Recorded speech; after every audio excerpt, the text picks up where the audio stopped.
What year was this? Oh, Like 2001 or 2. That's crazy. the early 2000. The That's recklessness crazy. of the early 2000s it's just so bad. It's so bad. Bad now There that I think is- about it as an adult. I know. I see I the rest of you. imagine I that- know. We gotta like. Okay, but like, we'll get to you. I look. That's so insane. No. In the year of Limp Bizkit, you're doing it's a child, Oh my god. an elementary school sponsored child death march. Is that what it is? What is That's what it this? pretty much sounds what it like. is. Oh boy.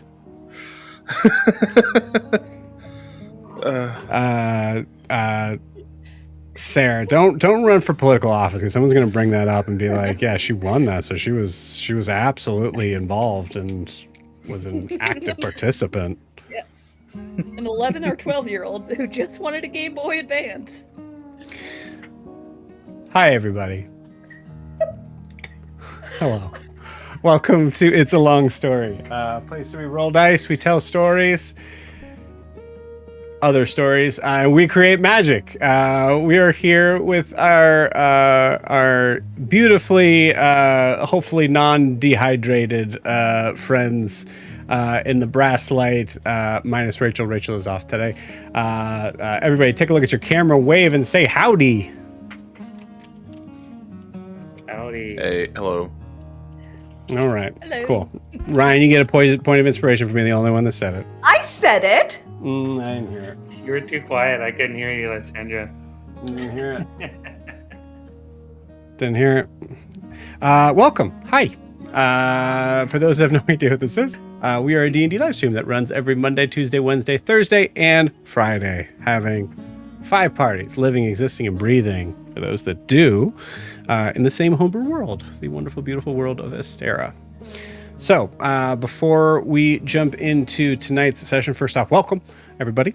And let's talk about some stuff. Everything we're going to pretty much talk about announcement-wise is all kind of just based around New Moon, I guess. New Moon quits. They're done. No more. No, just kidding. Did you kill him? Yes, I killed them all. It's more likely that they killed themselves at this point. Matt, back me up on that. Yeah, it's bad. Or kill It's each real other, bad. I guess I should say. The The vibes vibes are not foul? good. The vibes The are vibes are rough. foul. Yeah. Foul vibes. So yeah, this does not go well into my next segment here. Honestly, there's a lot of fun drama sort of things that are built into the things that are going on right now. But the reason we're taking a little bit of a break is because we have one player character who is trapped in the Feywild with UA, our Friday campaign. Yeah, with Kiki. Just trapped with Kiki in the Feywild. It's okay. It's okay. She's safe. You can trust us with her. As of last session, yeah. The session before, I don't know. God,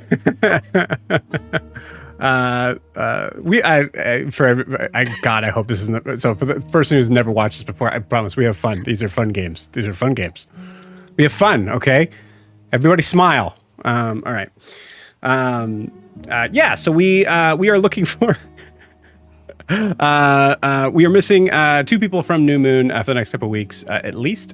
So we are kind of just taking a break, and we'll be running some Daggerheart instead. So we will be streaming that for your viewing convenience. Again, this is still, we have the rules.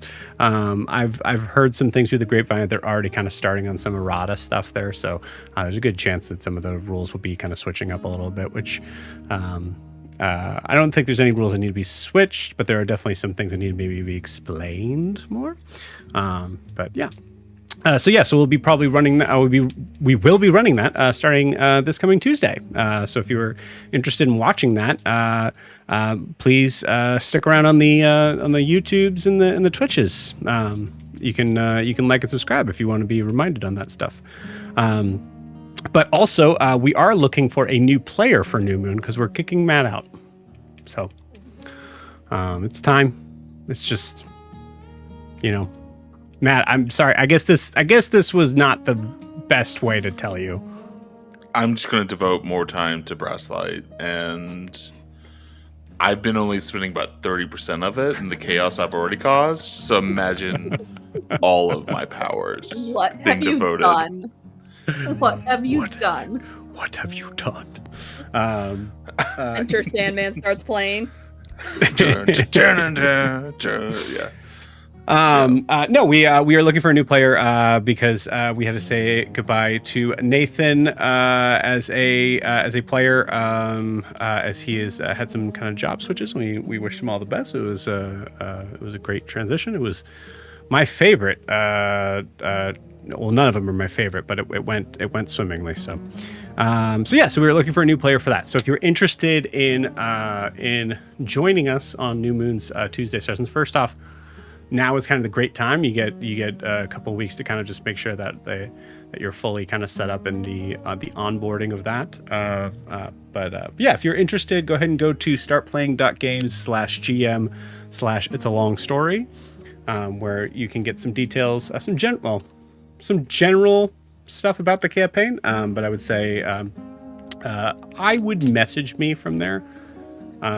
Just to make sure. Usually I try to get a face-to-face with my with the new players. Just make sure that we're a good fit, that I'm a good fit for you as a DM, and you're a good fit for the group. So please check it out. That is all about that. We will be I have not changed it on the Start Playing schedule yet. But I will. We will be off next month in July from the 12th to the 19th. I will be at camp that week, so we will not have any games for that time. But I believe that is it as far as my schedule stuff goes. So,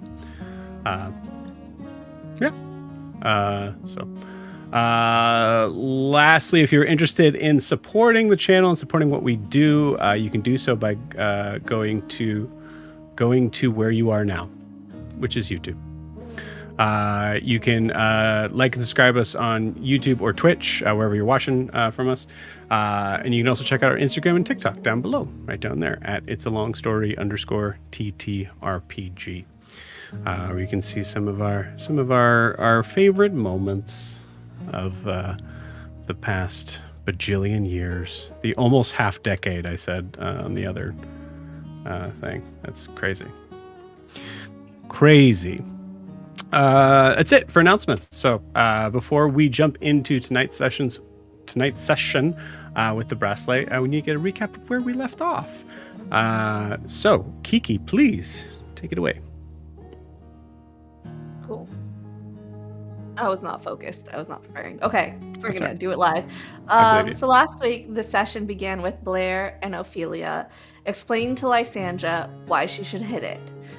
Basically explaining that she should live her life and Saul's hot.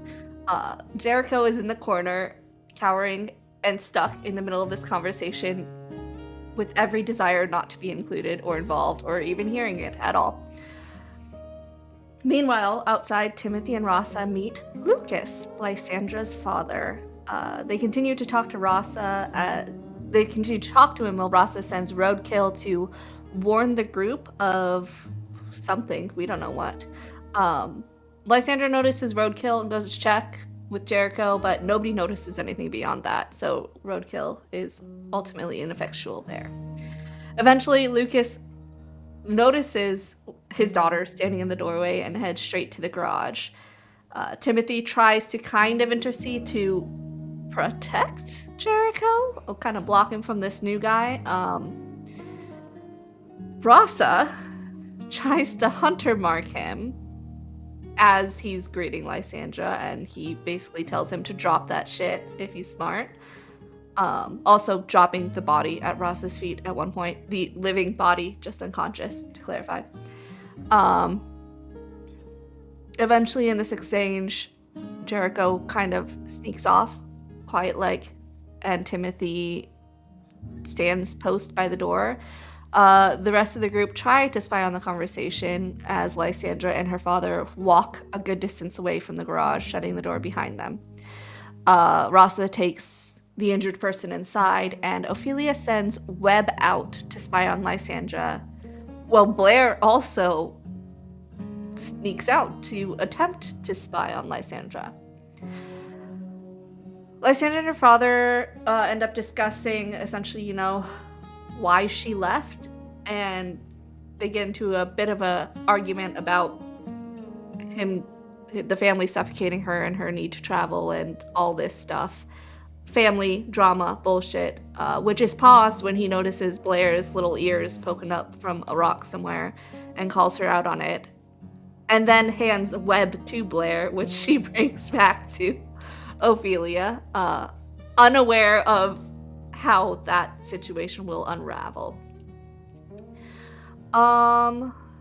Eventually the father-daughter talk ends with a decision that Lysandra is a grown woman making her own choices, even if he doesn't agree with them, but they have to compromise, and he will send, as agreed, one guard, who is Quinn.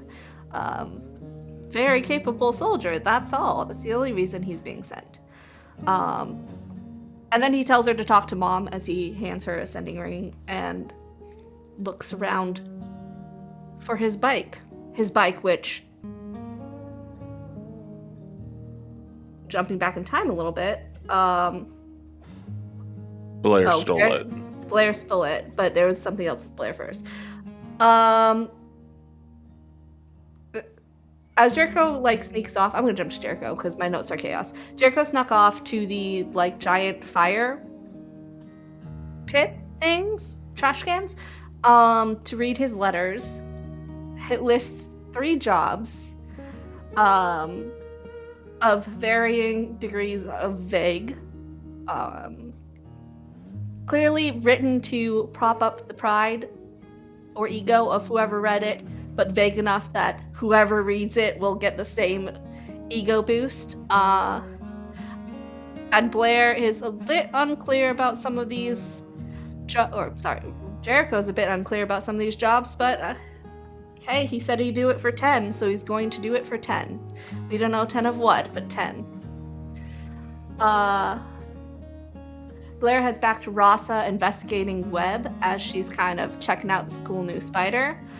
As Timothy informs her that there's a really cool hover bike hiding somewhere nearby.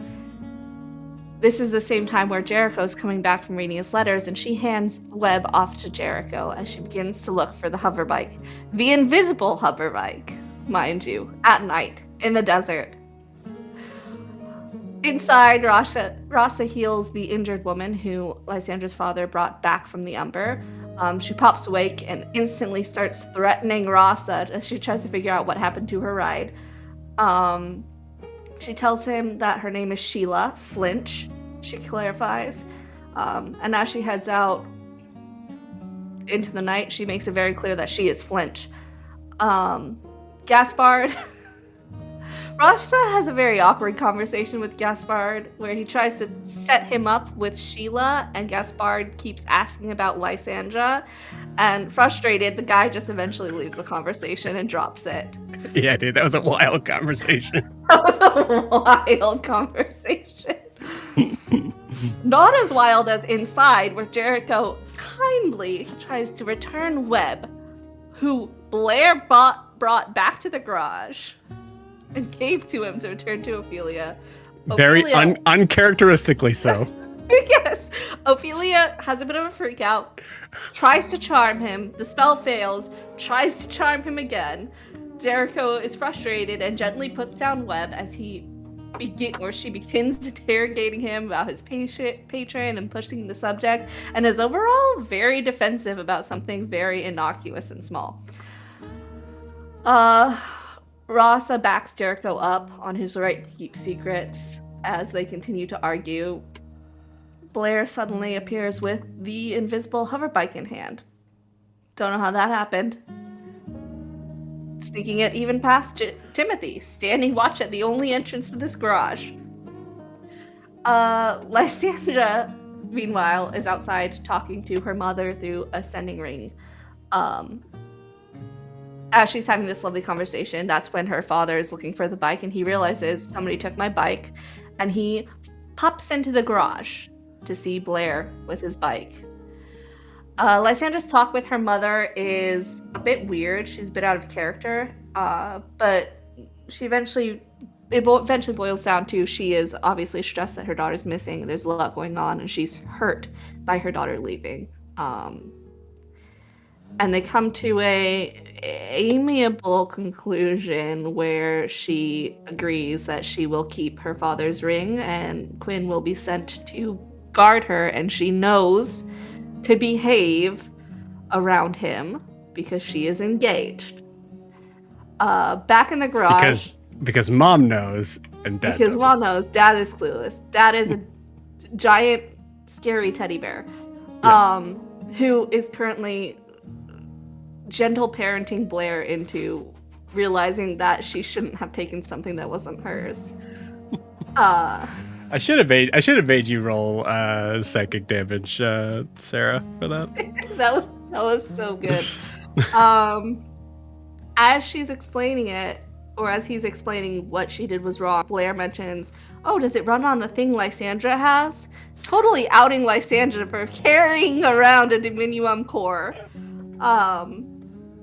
He quietly takes his exit with his bike and appears behind Lysandra, having already pickpocketed the Dominium core from her. She essentially tells him, "I was going to give that to you.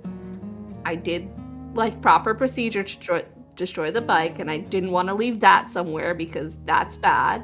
I swear I was trying to keep it secret, but you've met her. There's only so much we can do with her. She took your damn bike. You can't get mad at me." Yep. And then she notices that her father has a slight tremor, which is the early signs of the plague that had ripped through their community years before. So she gets very worried and panicked and tells him he can't travel without a ring to call someone for help if something goes wrong. So she gives him Gideon's ring, and he departs. Back in the garage, Jericho tries and fails to steal Ophelia's letter, but she catches him, and frustrated, she kind of locks herself in the tiny hut and reads the letter, which is to Amelia Craswell. And I don't know what it says, I don't remember what it says, but it's long and it's important, and Ophelia's not here to react to it anyways. That's where we ended. Beautiful. Awesome. Thank you so much, Kiki. Please take that point of inspiration. I shall. Some things of note, I will say, just real quick. There was in the conversation between Lysandra and her father, there was there's a lot of discussion on Halise, but also specifically revolving around Timothy. The Dominium. Oh yes, there was. There's quite a bit discussion about Timothy and the Dominium veins in the northern mountains. Yes. So things, I mean, Lysandra very, very much so did everything to properly notify her father of the situation. So that has been handled. Anything else to add, guys?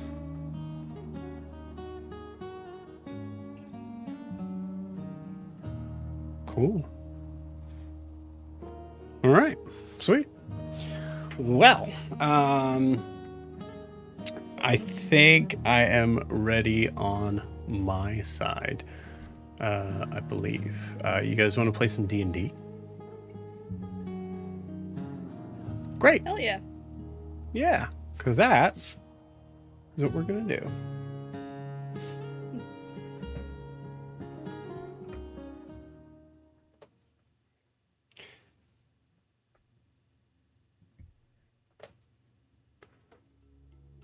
I need to switch this up. We'll keep this for now. We come back pretty much where we left off. Lysandra, you are coming back to the garage. Everyone is sort of on their way sort of back here. No one is further than, I'd say, like 20 feet out except for Ophelia, who has Let me just check and make sure. She casts Tiny Hut, right? Yeah. Okay. Check something here. She can't leave it or else it's dispelled. Right.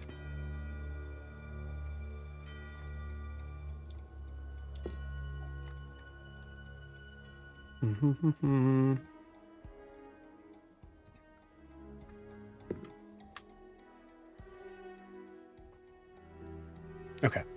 So she cannot control who comes in and out of it after it's been cast. But I will say in the way that she sort of like described it, having kind of like a door, you can see the door has been like has been shut. And I would say for some fun sort of RP thing, there was this like kind of sound of a slam that that echoes a little too long in this sort of small garage, giving the sense that it is a kind of like almost like a sound sample of a door slamming. Oh, hi, buddy. So as we are collecting ourselves back into place, Lysandra, you're witness to that sound in that moment, as the night is yours.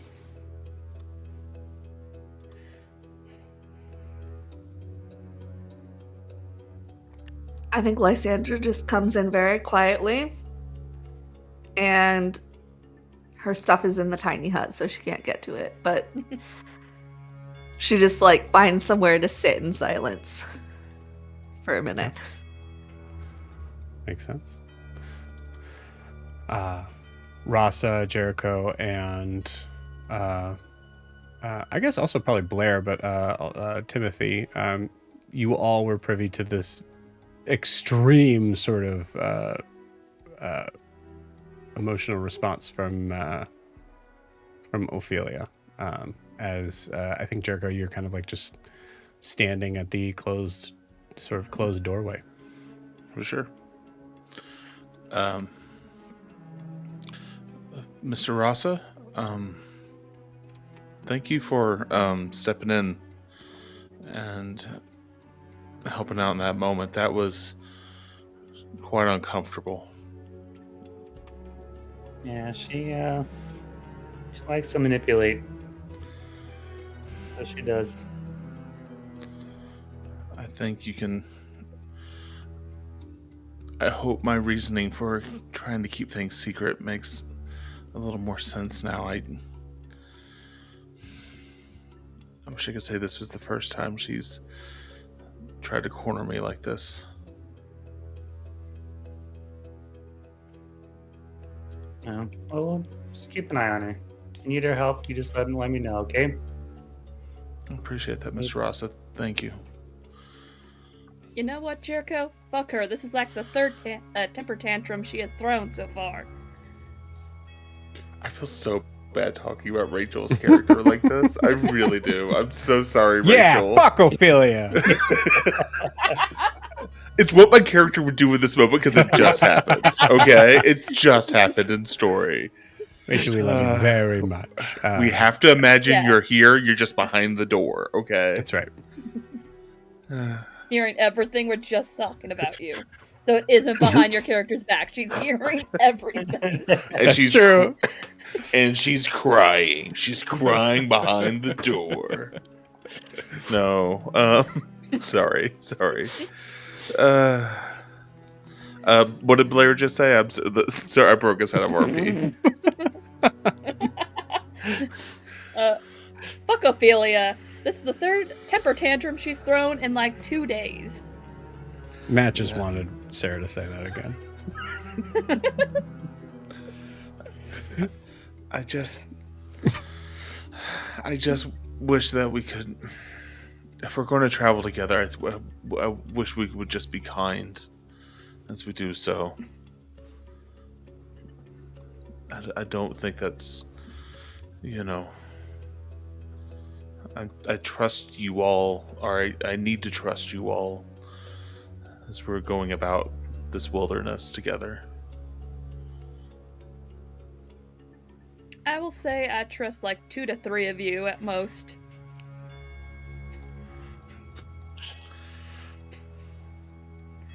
We've all got our secrets.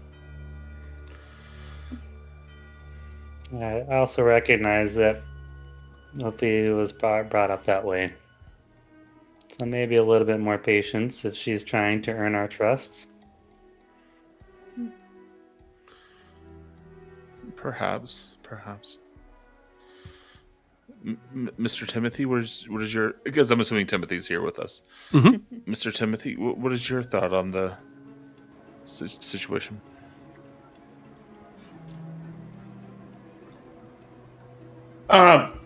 Ophelia? Ophelia has a lot of secrets, but so do most mortals. Do immortals not have secrets? I don't know many. Are Oh. you technically an immortal? I don't know. I haven't died yet. Huh? We've By discovered that- you've been alive for an astonishingly long time. By that logic, Kinda hard And to you're feel, I pretty guess. open about too. it too. I mean, I don't think you've lied to us this entire time. No? Hannah. No sense in lying. It takes too much work.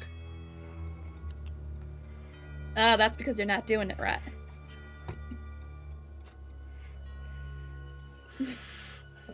Rasa, where are we going tomorrow? Where is this heading? Are we, sticking with these people? I don't know yet, Timothy. I still have hopes that Ophelia's the right in for us. I mean, we don't know anybody. And so is the Hargrave name still of value? I'm not sure. Well, apparently fucking not. They took the fucking car last night. And she may be looking to distance herself from the Hargraves and become her own person. And so then I don't know what that means for us.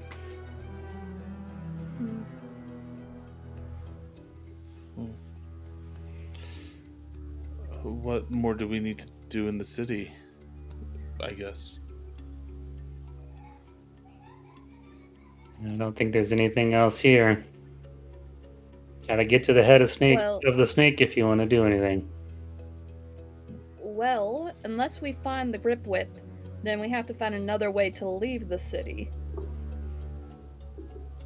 We do have Flinch's grit whip somewhere out in the desert.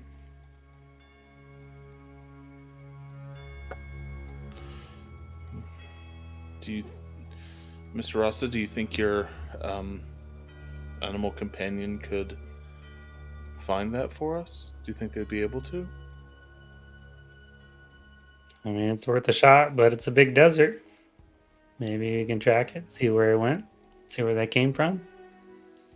We also just may be able to. Well, Lucas left, right? Mhm. Did he stay with us? Okay. Can it, Lucas left. can the Ember back like track Ignite? Because it should be in the vehicle because I was driving.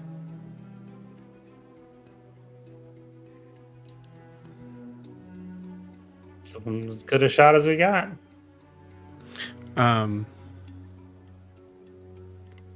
Actually, I will give you this this to you, Rasa. Flinch did mention something about the idea that like there was I can't remember how she specifically worded it, but essentially saying that like her supply all of a sudden seemed to run dry. So she's out of Ignite. So we would need to get our own supply in order to power it back up again. Maybe we can try and find some here. Well, Lysandra has the Dominium with her. We can just jerry rig it to take us back.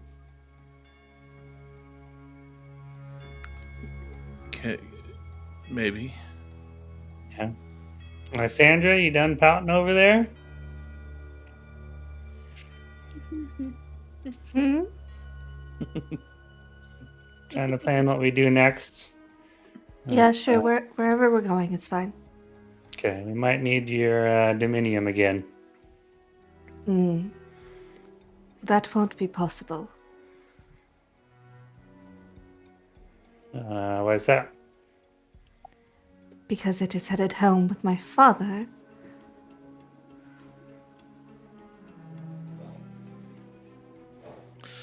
Out of character, was it properly announced to everyone that that was Lysandra's father? I don't think so. Okay, so this is sort of our first time hearing it. Yeah, at least officially, for sure. Okay. Yeah, I think Timothy and I knew because he was staying looking for his Said, "Where's my daughter?" daughter?" Yeah. Yeah. But I don't know if the rest of you knew. I think did he actually say daughter, or did he say we have a familial connection? So you said, "Where's my daughter?" as the Oh, it's the ending cliffhanger scene. for the previous session, and then Yeah. Yep. Cool. I'm good with that. Started out, yeah. He started out trying to be ambiguous about it, and then I played too dumb, and so then he ran out of patience. Perfect. Ross is just too good an actor. That's what it really comes down to. Ross So good. Ross is our secret face. Every group needs a secret face. Secret face. Speaking of secret face, yeah, as the as the confusion or non-confusion is made clear in that moment, spawning most likely more questions. The door opens, and you see Ophelia kind of just stepping out in the doorway. Well, are you guys gonna sleep out there? Or are you gonna sleep in here? Are you done pouting? I don't know what you're talking about. And she walks further in. Timothy's gonna look at Rasa and say, that hut is kind of small. I'm just gonna stay out here.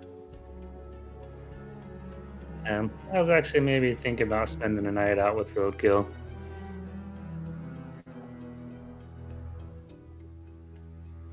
Hang out in the desert for a little bit.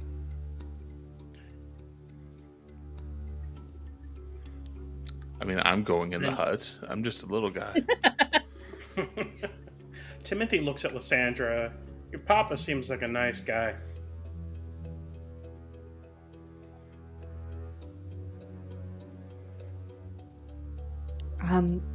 He is. Yes. Are there any consequences from your conversation that we should be aware of?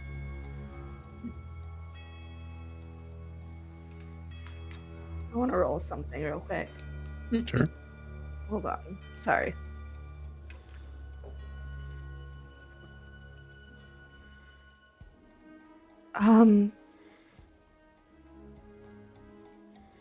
She's gonna look at. I'm trying to remember who I've healed in the group. You healed me. Rasa, I know, and Jericho, and Blair. Okay, and Timothy because I healed him at the first one, so everyone has been healed by her. Oof. Okay. She's gonna think for a minute, then her eyes are gonna get real big as she looks at you guys and goes, "No one's shaking. You don't feel feverish. You don't feel sick. You'll feel fine, right? No one has tremors." I'm fine. No more than usual, Miss Lysandra. If this night goes into morning, then I'm gonna be peachy because it's knock on wood. For all I know, somebody's coming through that door with a shotgun. Well, if any of you start feeling even slightly sick, we need to do something about it. Miss Lysandra, why are you bringing this up?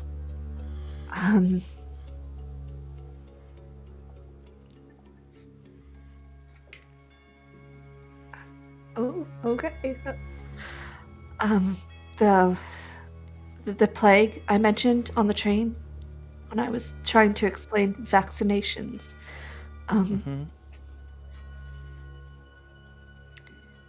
It might be back.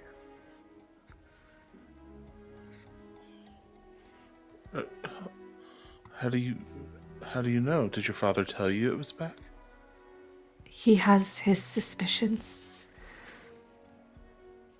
Are your people, are you carriers of this sickness? It's possible. Which is why I asked if any of you had symptoms.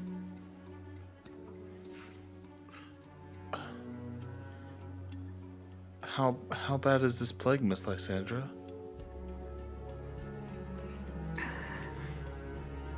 It was deadly, but we thought we'd found a cure, found a vaccine, but if it's back, then it's adapted, and I don't know that we're ready to fight it.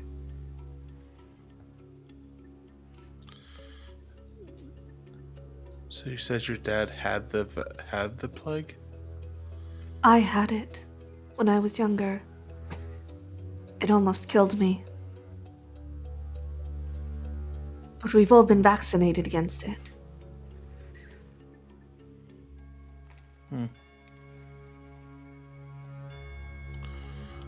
Well, we've been with you for like 7 days now-ish.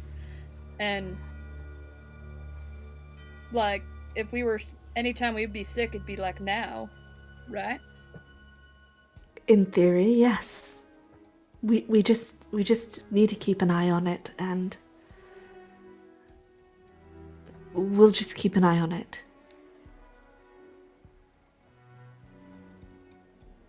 If you're worried about being a carrier, you can still come into the tent with us. If you haven't given it to us already, then we're fine. I don't want to be close to people right now. I have a feeling my life will be moderately suffocating in the near future. Oh, no, What? Lysandra, you should totally join us with your...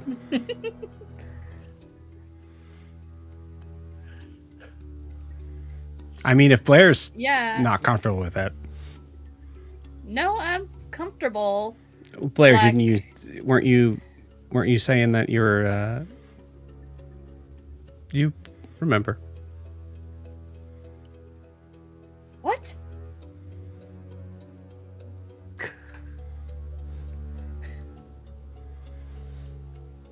Anyways, there's plenty of pillows. I am quite fine out here. Okay.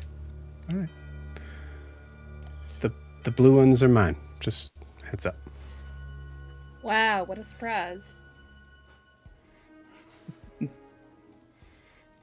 I mean, if everyone's gonna sleep out here now, I'm gonna sleep out here because that feels like that's what we're going towards. I Jericho cannot doesn't wait for wanna sleep Ophelia to be the alone. only one. In the tiny hut with Ophelia?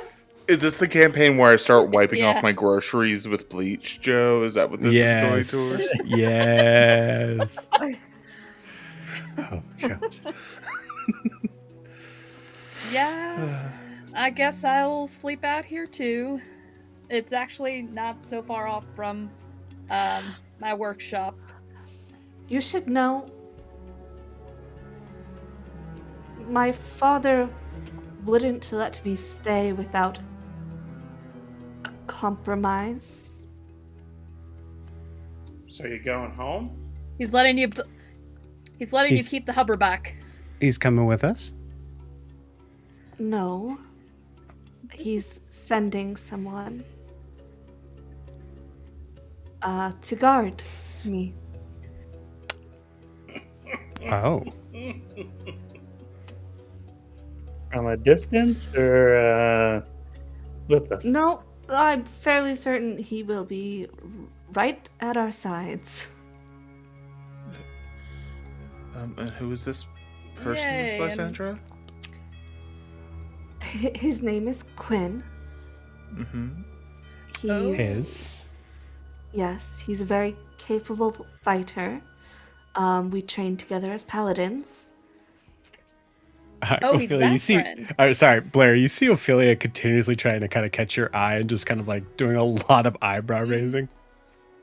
I'm just, Rachel, if you're watching Blair's this, doing the exact. I'm gonna just be as much your character as I possibly think makes sense.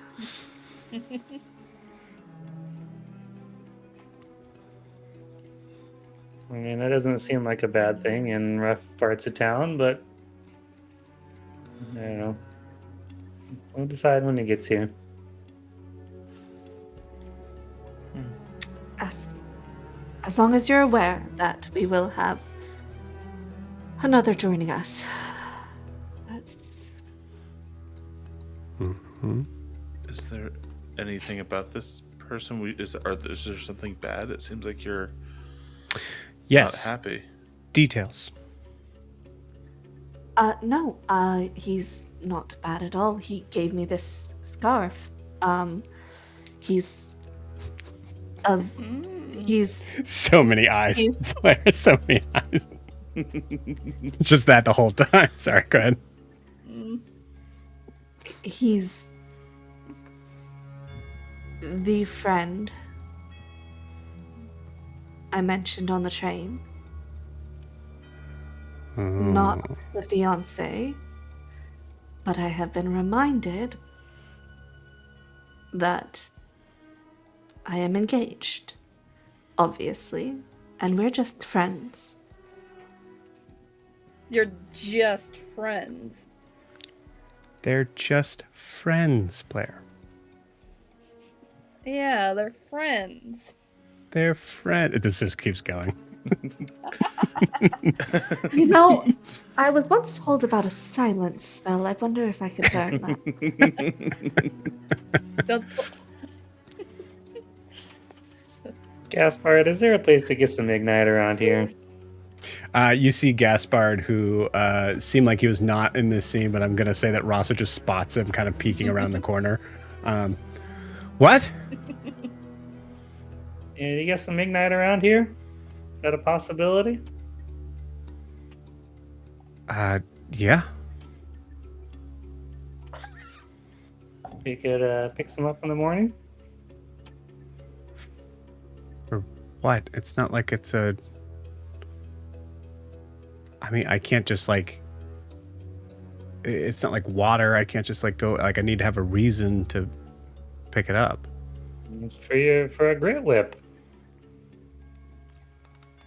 You guys have a grit whip?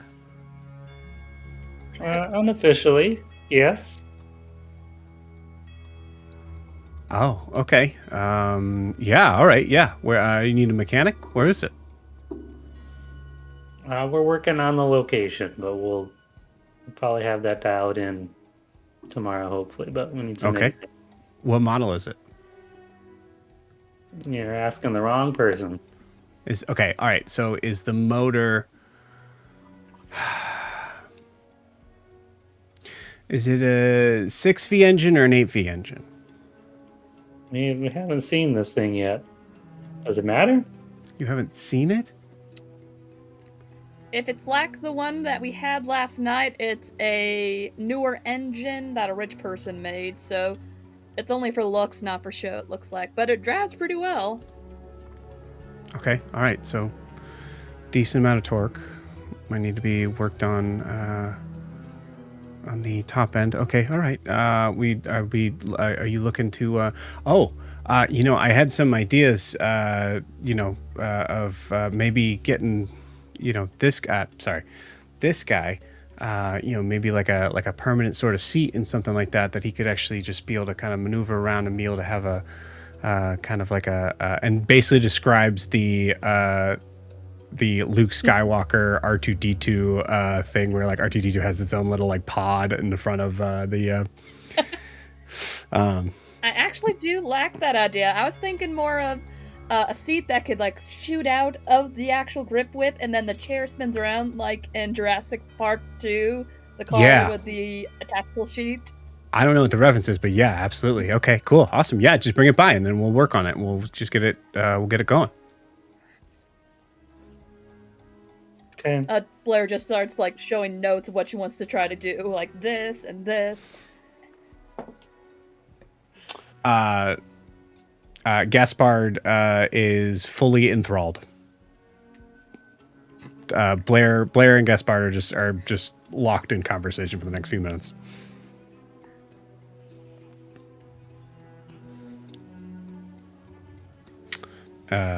Cool. All right. So I'll say if there's nothing else, as time kind of moves. Would I be able to get Gaspard by myself at some point? Yeah, I think so. I'd say like after all this, you guys are kind of like getting to a point, sort of a spot of bedding down. And it doesn't sound like anybody's joining Ophelia in the tiny hut. That's where the plague lives, Joe. You can't keep 6 feet away. You can't keep 6 feet away in the tiny hut. There's not enough room. It's a 10-foot hut. There's It's a no COVID windows. hut. There's no windows. Yeah. There's fake windows. Okay, cool. So Ophelia, I think Ophelia kind of storms off and just goes, fine, slams the door again. We still hear that weird sort of echo sort of sound. And she'll spend the night alone in her hut. Cool. As everybody is starting to kind of bed down, Jericho, you're kind of coming up to Blair. Roll me a.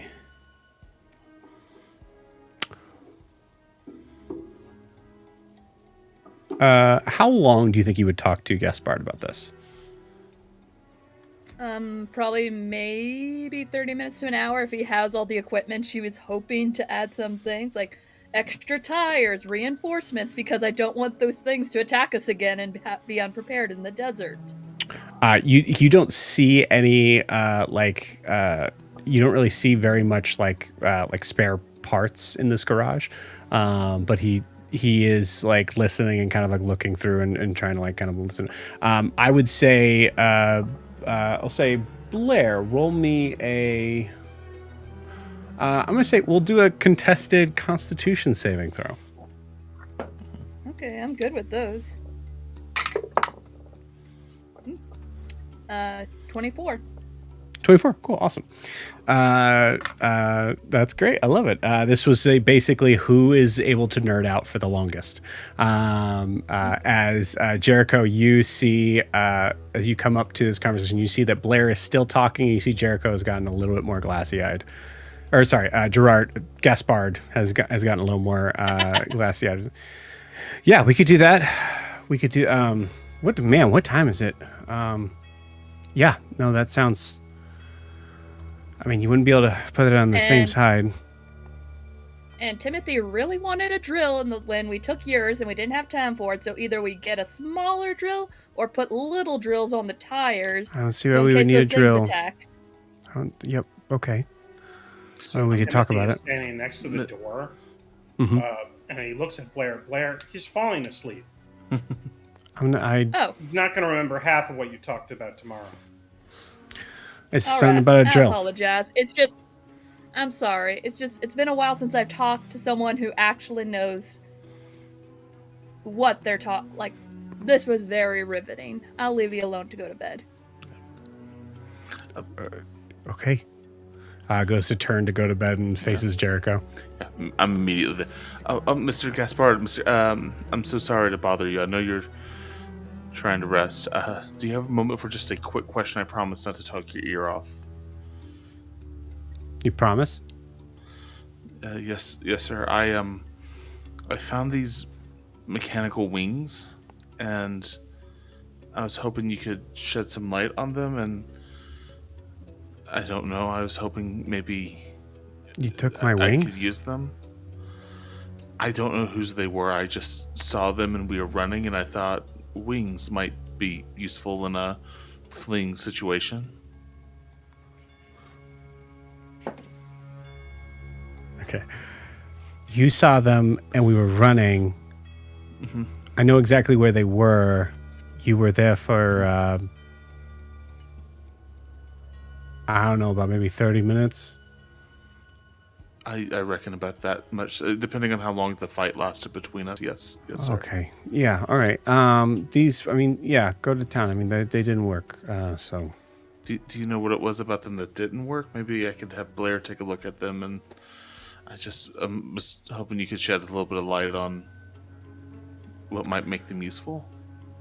They needed more energy than I could put into them, considering the weight. Oh.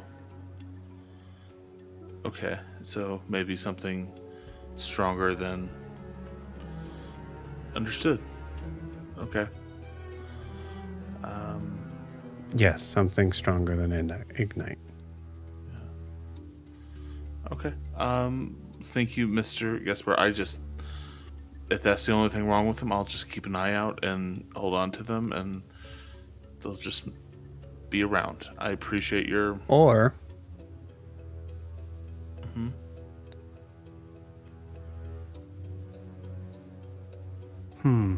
Or?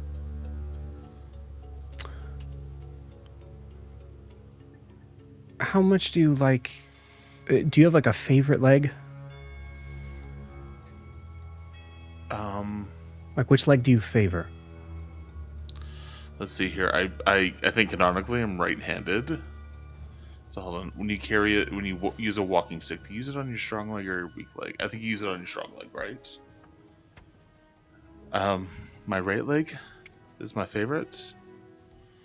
Okay. Why right, are you asking, Mr. Gasper? So what we could do is we could take it up to here, and then we could replace it for when you're not using the wings. But that might be enough, like less enough, and you couldn't really. You'd have to make sure you're not really eating a lot of like any sort of junk food at all. Do you drink beer? Sir, are you saying that I'm too heavy to use these wings as they are? I'm saying we're too heavy, but if hands don't weigh that much, a leg does. Okay. So we take off the leg. Mm-hmm. We get a replacement for when you're not using the wings. Mm-hmm. Of like maybe a peg leg or something like that. Don't insult me, Jericho. I'm not. Do you think you could do this? A peg leg? I mean, sorry. I just read it in a book one time. Or Do you? Yeah, I mean, if you want to do it tonight, we could probably start the process tonight. Yeah. Joe, I want to say yes to this so bad.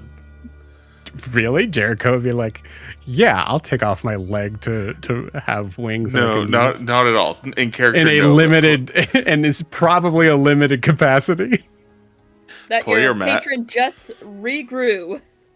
My patron has no problem. Yeah, no, well, maybe he regrew it because he knew I'd need it for wings. Who knows? I will say also, like, Timothy, Ross, and Lysandra, you guys are close enough to hear part of this conversation for sure.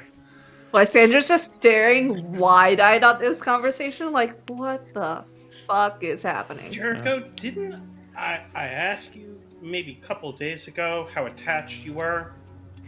And you said you were very attached to your limbs?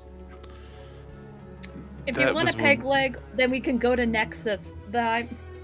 I have a friend who has a friend who knows how to do it properly. Don't do it here. We're not going to put a peg leg on this guy. No. It's going to be better than any leg you've ever had. Can you share a little bit more? Like, how much better will the? Well, it's going to probably take like about a month for me to be able to figure out the specifics on it. But in the meantime, yes, what you would have would be probably equivalent to a peg leg. Okay. Maybe we. Gaspard, are you gonna give him brass-born parts? I was, I mean, at least as a temporary replacement. Do you have any heart conditions? How's your blood? Not great. I don't. Thick. We do have good. Thick's good. Thick's good. We do have a full set of Brasslight limbs, not too far away from here. Or brass-born limbs. Jericho, if you want a mechanical leg, we can go to Nexus. I have someone whose nickname is Luckyfoot. And we can go to her and she can make you a whole new leg. If you Listen, want Jericho, a if you're mechanical serious leg. about this, we do this now. Okay, make a decision. 5, 4, 3. Come on, decide. No, Decide. We're gonna do this now. We're gonna. He's woken up. He's excited. We could call you Sifter. oh my god. Oh my god. I just love it. This is how this session has devolved. I'm so sorry. I mean, you'll be bedridden for a couple days, but it'll be fine as long as your blood is thick and your heart. You said your heart's good. You said your heart's good. Yeah. Okay. No, it's not. Mr. Gaspar, I really appreciate it. Unfortunately, I don't think I have a month Where's or my? two to I wait. think they might around. still have one of these.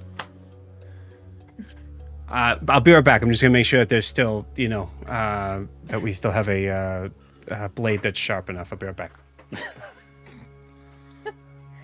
Mr. Gaspar, no. He's gone.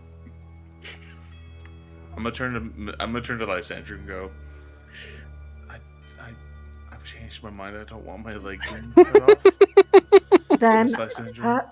then perhaps you should sleep in the tiny hut with Ophelia. He can't get you there.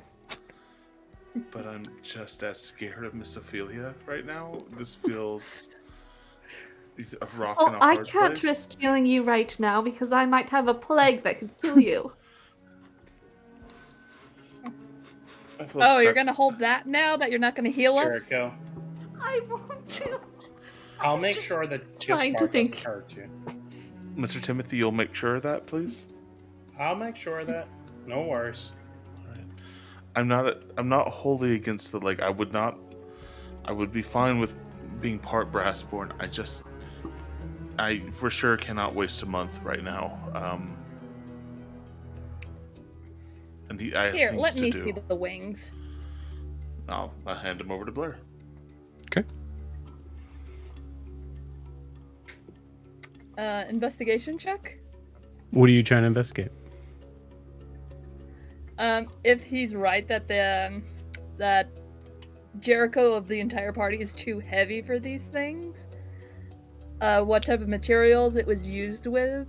It's not Jericho of all people. It is the device itself. Like it would be impossible for Blair or Ross or anyone like it's the closest for Jericho and Gaspard, who are both halflings. Well, you said using ignite. Yes, using ignite. Yes. So we had the Could minimum. Blair It would work see like that. Yeah. Could Yeah, roll me Blair investigation see check. if she uses like me or Jericho. No, you're the one that has them. Oh God, it's gonna be nothing. I rolled like shit. I think the 11. okay, cool. I'm gonna take something that might be coming from a personal sort of part of the book. You were just talking to someone extensively about something that was very, very important to you, so you were not aware of the social drain that took from you until after he walked away. So as soon as you look at this, you're like, "Wow, I'm tired." Know what, Jericho? In the morning, when my eyes feels like they're lead on them, and I can think, I'll look at these. In the Maybe distance, not you the hear ignite, maybe. you hear a Chainsaw. Okay. Timothy's gonna walk over there and have a little discussion with Gaspard. Okay. If Timothy walks back This with little the halfling chainsaw with a in hand. chainsaw. With a chainsaw and like Gaspard's hand still attached to it. Ash from the Evil Dead? Oh boy. All right. Cool. Yeah. So we'll say as we're kind of like coming down, Timothy, is there anything specific you want to say to Gaspard, or are you just trying to kind of like, we're not doing that? I'm just gonna tell him, no, operation's off for today. Okay. Chicken down, huh? Like you said before, he's very attached to his limbs. Hey, I get it. Sometimes I miss it, but in the background, as you guys are talking, you hear this as you hear coming from out in the Umber, and you see this large grit whip that you recognize that had left maybe about a couple hours beforehand, is now slowly coming its way back in. And I would say like where you and Gaspard are, like you're kind of like closer to like another garage, and you hear that garage door sort of start to open. As looks like Josiah is back. Hi. Are you any sign of her?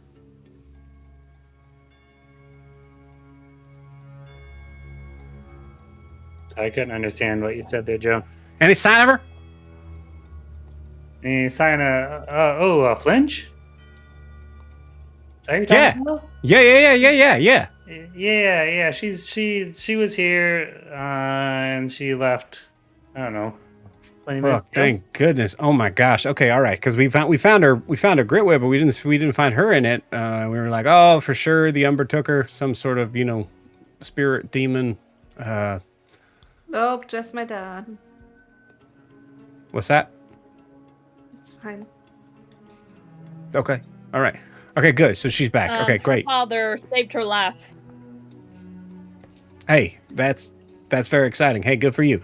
And he just kind of continues in.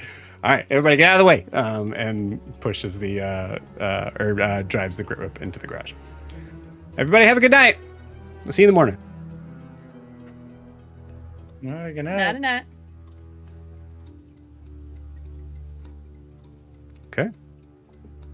Unless there's anything else. As soon as he leaves the garage, Timothy's going to look at Blair and say, well, here's your new grit whip. As soon as I'm not stealing from him. Oh, yeah. It's also, I mean, not that this might make a factor at all, but it is in a different garage. Oh, I was confused by that. Yeah, you guys to go to Gaspard was over a little bit further, like towards like the centralized sort of area where there would have been another garage, and that was the garage that opened. Got it. Okay. Yeah. Okay, cool. With that, you guys take your spot. Jericho, do you spend the night in the hut or no? No, I'm gonna stay out. You got it. Cool. All right. Situation has been handled by Timothy. All right. You guys can choose to close the garage, which you get the feeling is the typical way people do this. So they don't have to keep watches. But Ross and Timothy, you guys talked about sleeping outside. Oh, no. Well, I don't know what Ross was planning, but my idea was to, I mean, I can like sleep. I don't really sleep. But I was going to stand next to the between the door and the garage door, like closed, just standing up. Yeah, you got it. So you're keeping watch. But yeah, cool. You got it. Cool. Unless Ross you was sleeping outside. If he's doing that, might change, but I don't know. Yeah, I think Rasa would just go out, not super far away or anything, but just to cool off. He's been running hot, so he's gonna just go out and be out in the desert, just right outside the garage door with roadkill. Okay. All right.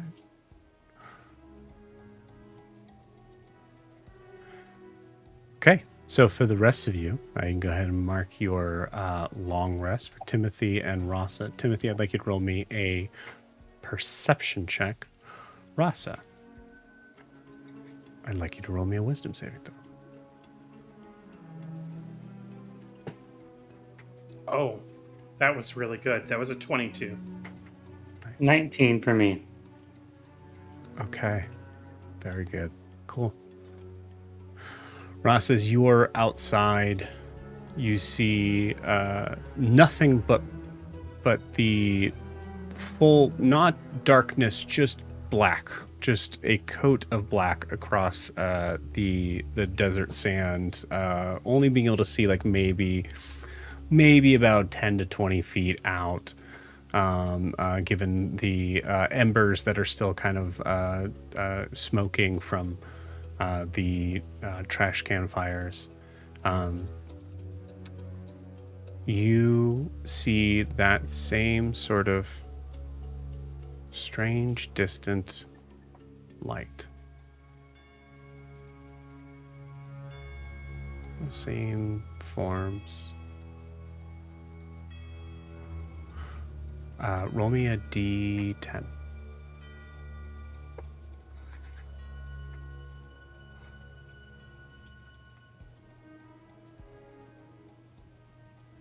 The 2. Okay. Something on my side here. Okay, cool.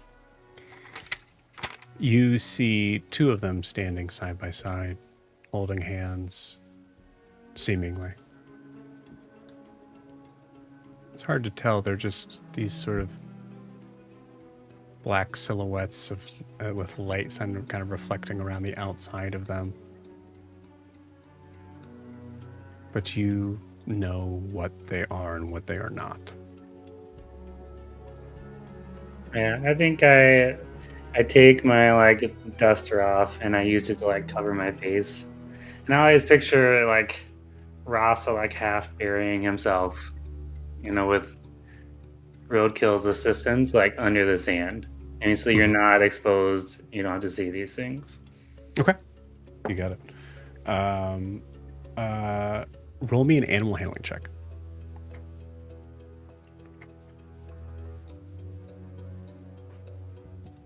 $14. Okay, cool. 14's good. 14 is enough to recognize that that Roadkill, who is seemingly kind of getting closer to you in the concept of like this sort of protectiveness sort of thing, does not seem to respond at all to what you see.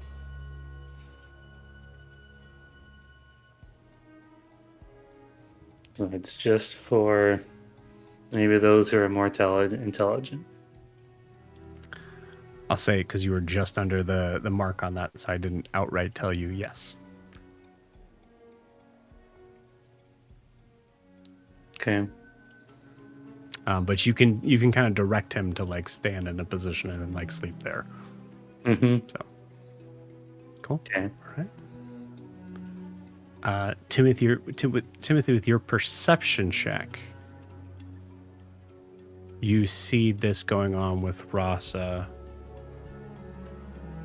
but you're close enough to the door, and I would say probably like the ember, like kind of like red embers of a trash can around that you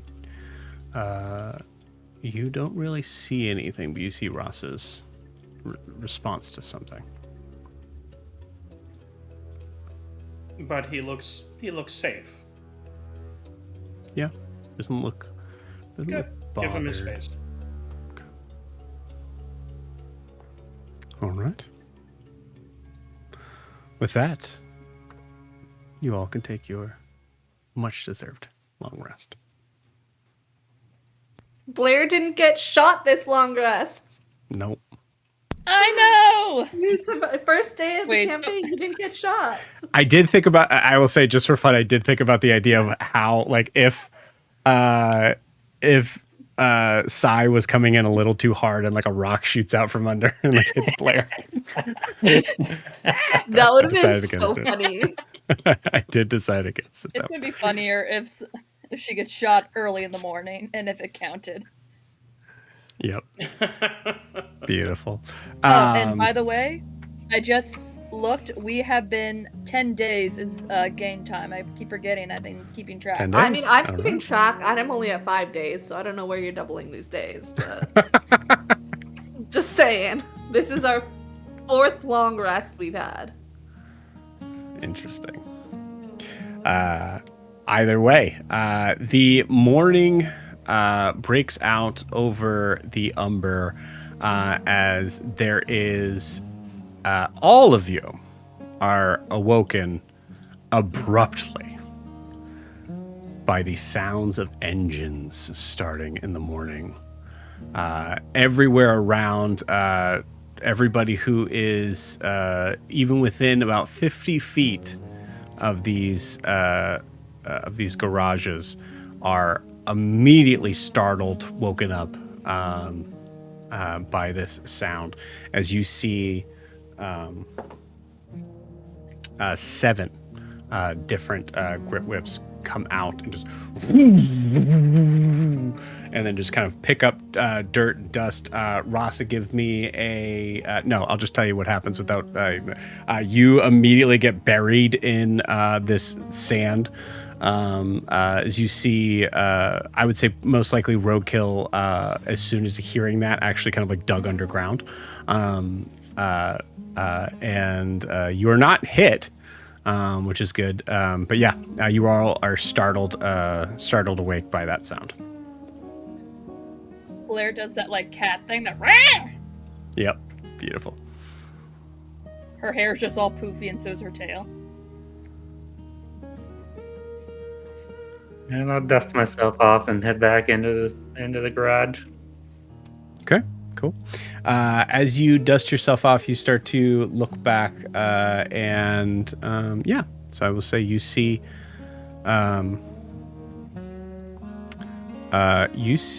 Flinch, kind of like sitting, like kind of propped up against the side of one of the open garages, a little bemused. Missing the morning ride, Flinch?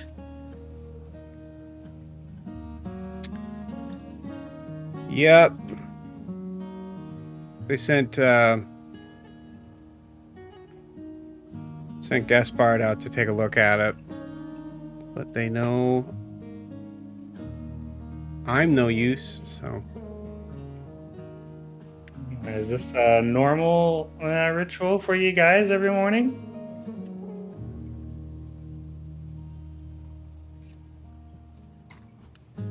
Yeah. What are you doing outside?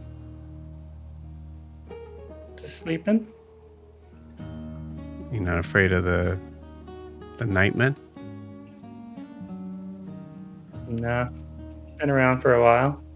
Know what they are.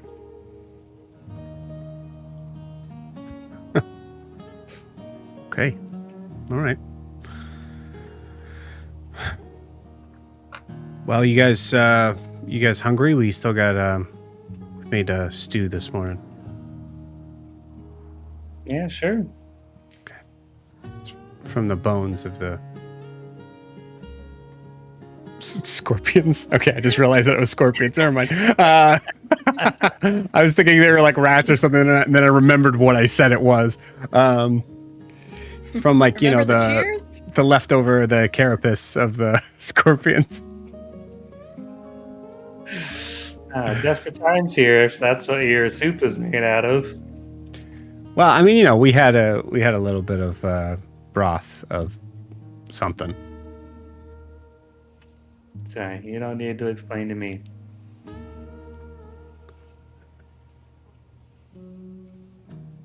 So do you want some or no? Yeah, let's go. Okay. Do you want to go get your friends? Oh, they're adults. They can handle it. Okay. And you guys head into this sort of like main garage here. Rasa, as you walk in, you see there is this is definitely, I would say this is probably like a double sort of garage in the size, where you see that this is a much like this is someone's garage. Actually, I would say like if you had to make a guess, you would imagine like it's the leader's garage. So it's probably like most likely it's Josiah's. You see there's a lot of like machine parts and tools that are lining around the walls. There are some like very interesting sort of metallic metallic, sort of like they look like they were kind of like shaped from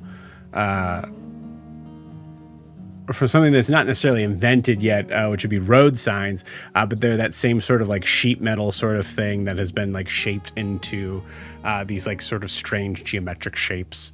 And some of them have like marks on it that would be that like show like you would see probably as like you see a mark in common that says NUMB1, and then a couple other like sort of pieces of this. So you get the idea. These are trophies. Your name on any of these trophies, Lynch? No, not yet. This is my first year going out.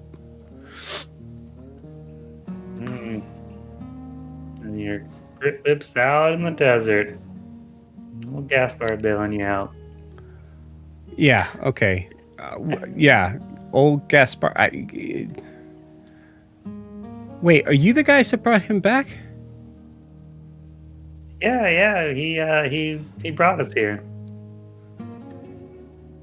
Why'd you do that? We were escaping what was happening in Whitewater. I'm sure you heard about that. No. You don't get any kind of news around here? I don't care at all about Whitewater, but why did you... I mean, I'm assuming your lives were in danger or something? Shit. I mean, it's unfortunately a little bit more extensive than that, I would think. It was attacked in a manner of speaking, and we were just trying to get out of there. Yeah. Okay. All right. Okay. Yeah. That makes sense. I just,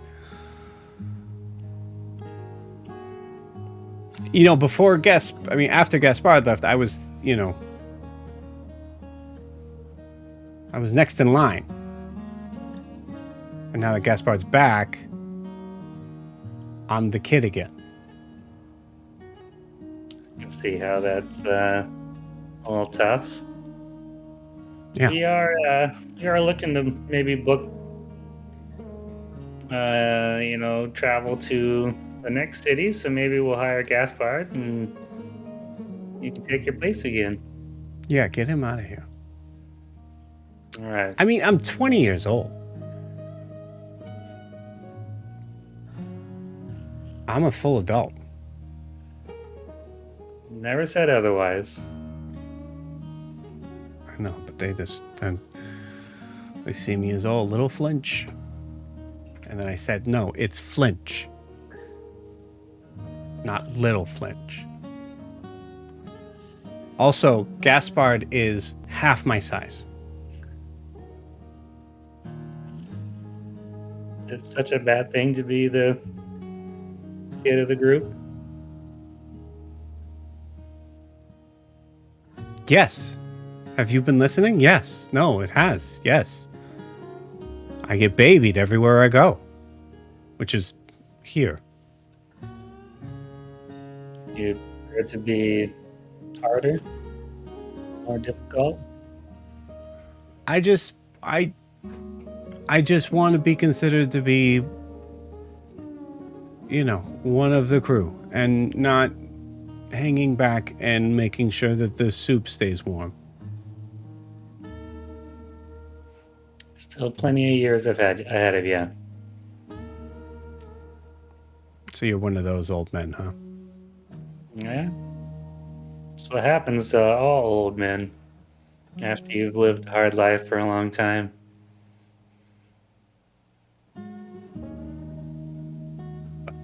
I know plenty about living hard life, okay? I mean, Yeah, I see it.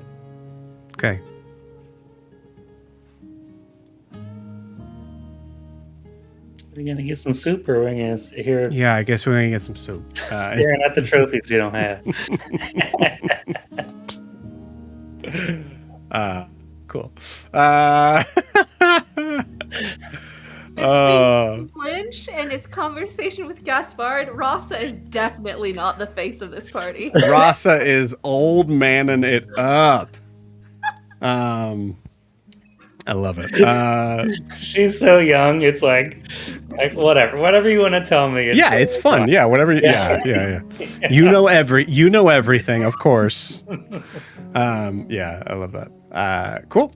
Blair heard that whole conversation. Yeah, cool. I'll say, Blair, if you want to come into this scene here and say, like, anybody who wants to, like, say, like, they smell food, you certainly can. I assume some of you may be hanging back. I would actually think Timothy would have actually gone back and kind of opened the door and went, any y'all want some food? Perfect. It's over there.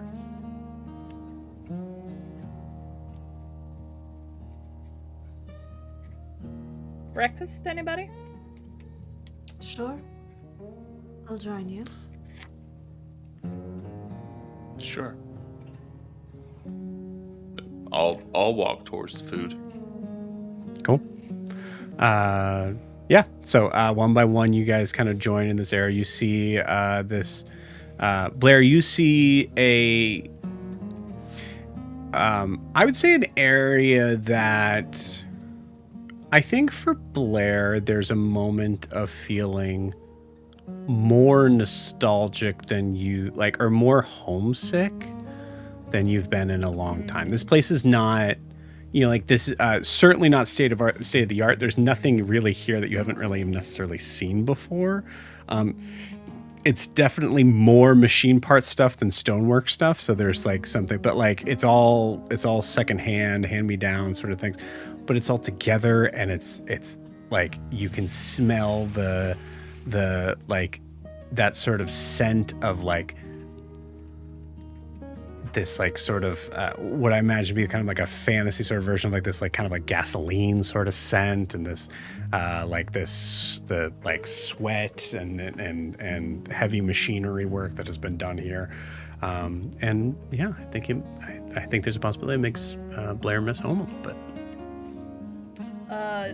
Certainly. Blair just goes, I love the smell of ignite fumes in the morning.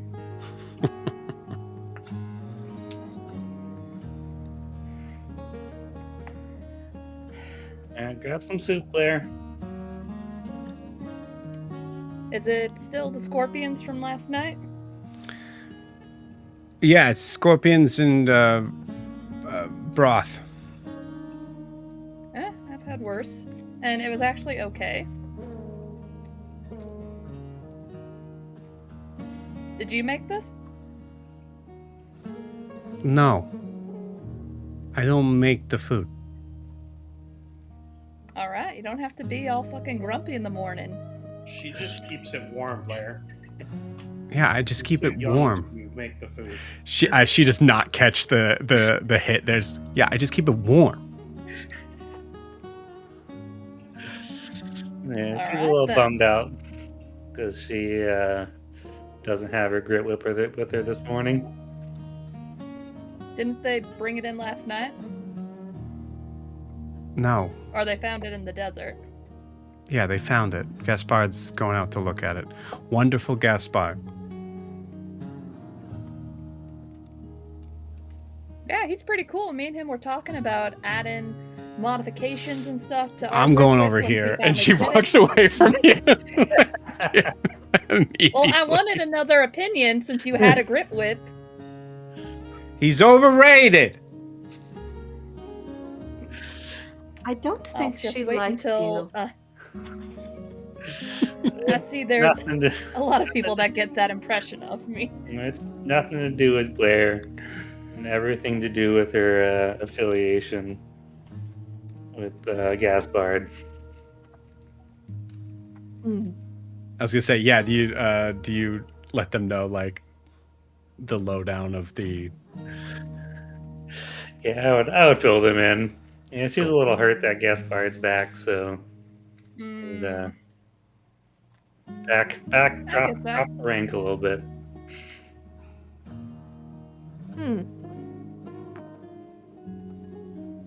Well, perhaps we'll be taking him with us. And she won't have to feel threatened by his abilities. I don't feel threatened. She just wants her star to shine a little brighter. I get Why are you that. guys talking about me? What are you guys talking Then about? get the fuck You can over always here. come back to Then the stop being table. a baby. She goes back. Fuck She goes over back here. over. Well, Flinch. Flinch. Is that your name? Is that what we call you? Flinch? Yeah. Well, Flinch. It can be daunting when somebody of a higher caliber enters a field in which you're proficient in, but it's only an opportunity for learning.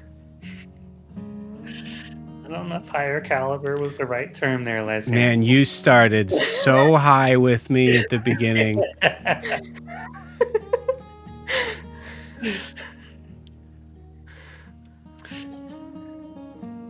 Hey, I get it. You get what? You get what?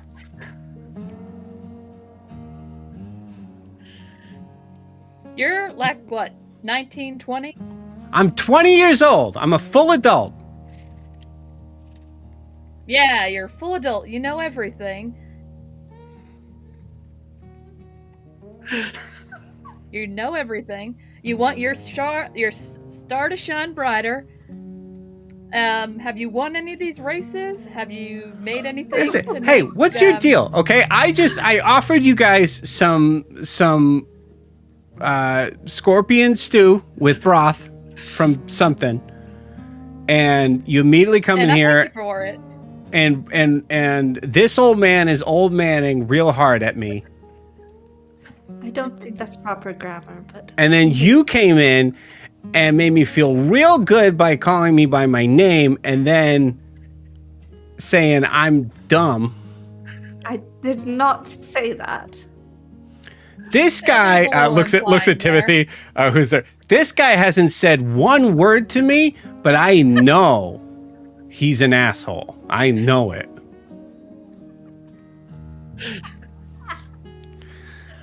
What And then looking at Jericho. Jericho, yeah. And I don't want to typecast you, so I'm not going to say anything. I think Timothy looks around to like the different people in the party, and then Finch. It's like fucking children, and he just walked out the door. See? I knew it. First words out of his mouth. First words. If you want to know the oldest man in the group, you just watched him walk out the door. Big surprise. Big fucking surprise. I'm just saying, you want your star to shine, you want to prove you're better than all these people. What have you accomplished to prove it? Like, what is your thing to like make you stand out amongst everybody here? I'm 20 years old. I'm only 20 years old. No, wait. You said you were 20 years old. Now Yes, you're only I am only 20 old. years old. I've only been Who doing knows this for like a everything? year. Who knows everything? I never said I know everything. Mm-hmm. That seems to be a trait only you and Ophelia share. I don't know who that is. No, Blair and Ophelia. Sorry, Flinch. Oh. Hey,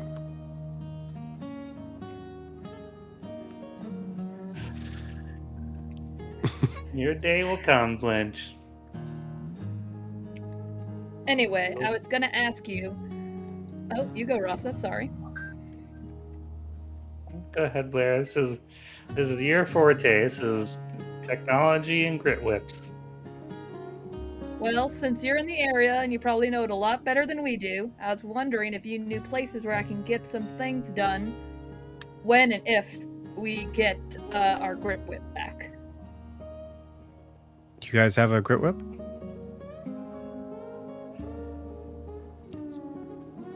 Currently in had an it. unknown It location got stolen against last our will.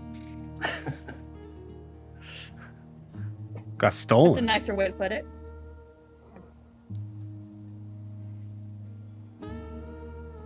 Yeah, it got fucking stolen.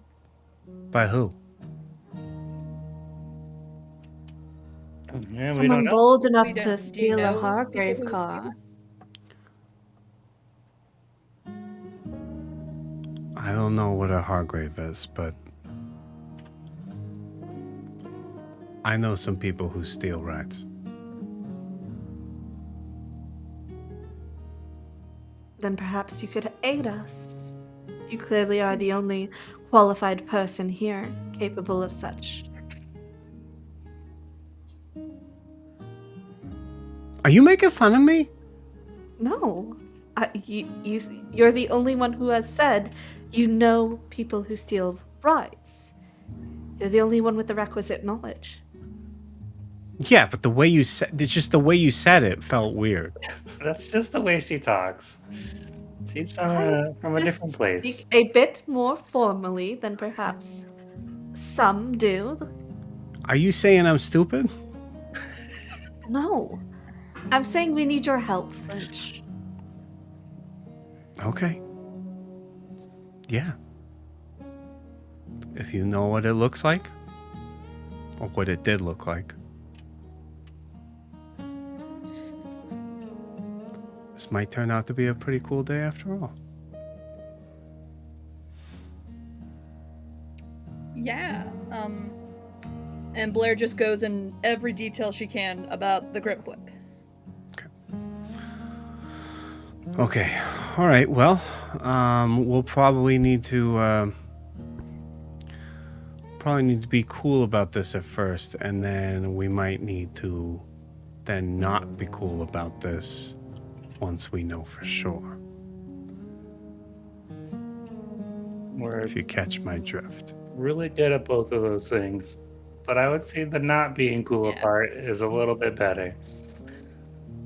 Cool. All right. Yeah, I hate these guys. Cool. All right. Yeah. Let me just get. You guys want to go do it now? They're probably, it's still pretty early. They're probably maybe a couple of them asleep. I suppose that would constitute the element of surprise. Yeah. Also, they'll be back in a couple hours, and then they might not let me go do this. So, which they Alright. should. They should let me do it because I'm They 20 years should. old. They should. You are a full, capable, grown woman, and no one should tell you what you shouldn't do. Why? I swear to God, you're fucking with me right now. I swear. I'm just. Just I'm say it just- normal. I did. I used common. Okay. All right. I don't know what your problem is, but let's go fucking get these guys. I'll be right back. And I think with that, we'll take our 10-minute break. We'll see you guys in I 10. love Meanwhile, her Timothy is outside, so much. reloading his gun and sharpening his sword. Beautiful. We'll see you guys in a I minute. Lynch love with us her. instead of Gaspar.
Welcome back. So, as you guys are taking your moments to sort of like collect yourselves in having breakfast. I will say Ophelia is not currently with you guys. You see, yeah, we'll kind of take it from the moment of like you see Flinch kind of run off and is gone for at least a few minutes.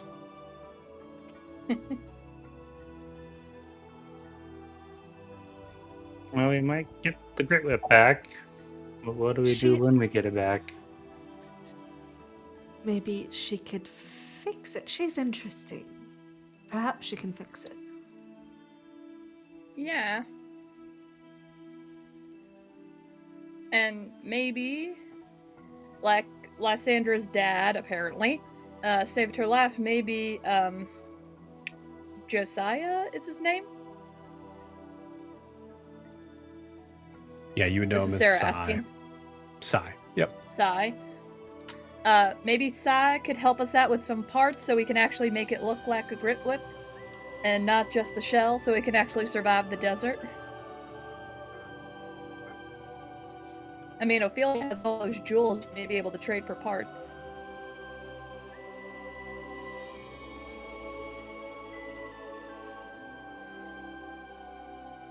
I think maybe those jewels were how we were going to live for the next few days or months. I don't know.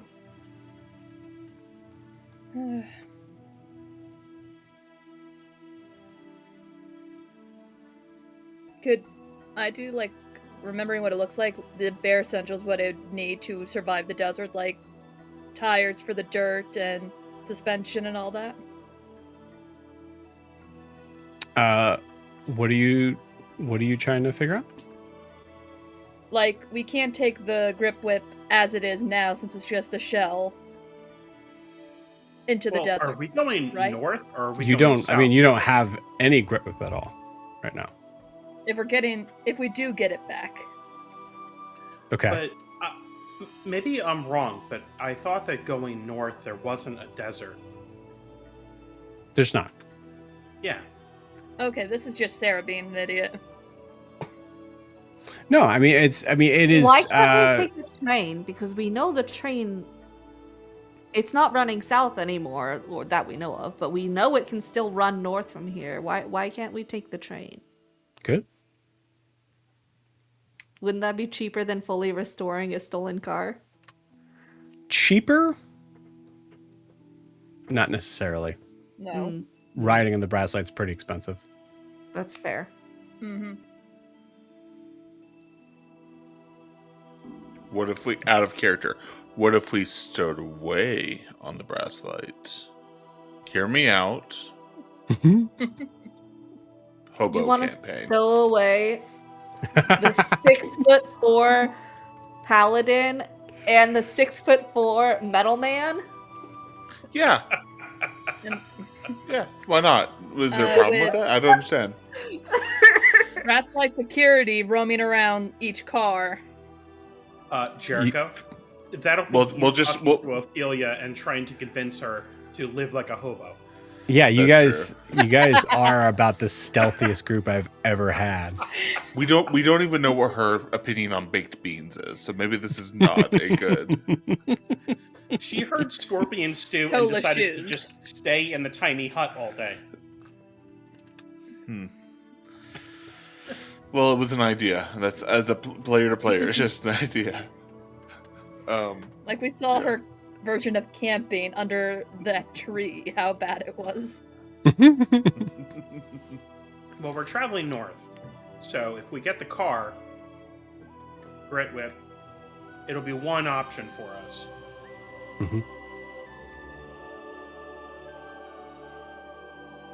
We don't need to jazz it up. We just need to make it survivable. Yeah.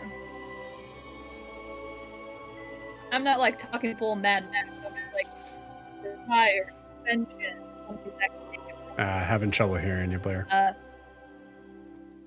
like decent tires, suspension, something that can get us from point A to point B. It doesn't have to look pretty. It doesn't have to be like Mad Max style. Just something to get us to the other point. But it has all that, or at least it did when it got stolen. Like this is a civilized area. There's streets and roads and everything else.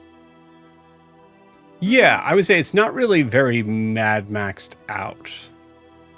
But you have people there that I'll just tell you guys kind of straight up, you brought Gaspard back, and that's a big plus for them. Mm-hmm. They might just help us in general. Just like, Mhm. especially if we steal this back from Grip Whip stealing people. That might take another problem off of their list. Yeah, that's true. Mm-hmm. And who knows what this thing looks like after one night with these people? I mean, it could be stripped for parts. We don't know. Yeah, it could be a refrigerator for all we know right now. Yeah. So we are for sure. So that is the next direction we're heading. We are for sure taking them up on their offer. I forgot their name, Joe. To go to the thieves. Flinch, yes, we're following What? Flinch. We're following Flinch to hunt down. I don't know why you Archie. started. Why did you start doing? Were we going into it? Was that a gang fight, Joe? What is this? Yeah. What? Yeah. We're gonna have a Joe's gonna dance be off. really, really upset see when who he starts wins. to dance off, and then Timothy just starts decapitating people. Yeah. I mean, I thought you guys talked about doing a Yeah. dance off. Timothy's over there stabbing people, and Jericho's in the corner just making jazz sounds. Right? Wait, that's what we're doing? Slash West Side Story. That's what we're doing now. Yeah, brought to you by Steven Spielberg. Yeah, absolutely. Love it. Yeah, it sounds like, I mean, you'll find more when she comes back, but yeah, it sounds like that's, I mean, I don't think these, because they don't really have a name for themselves, I don't think the people of the Umber's Edge that you've met so far consider themselves necessarily to be a gang, but the ones that you're going to definitely do.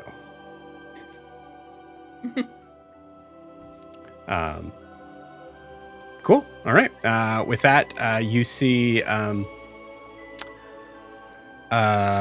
Let's have some fun here. I have not designed this character for combat at all, but why not? Let's try it.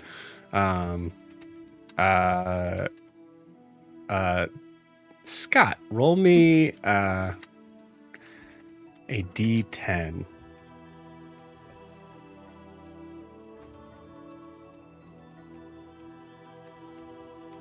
That was a 10. Okay.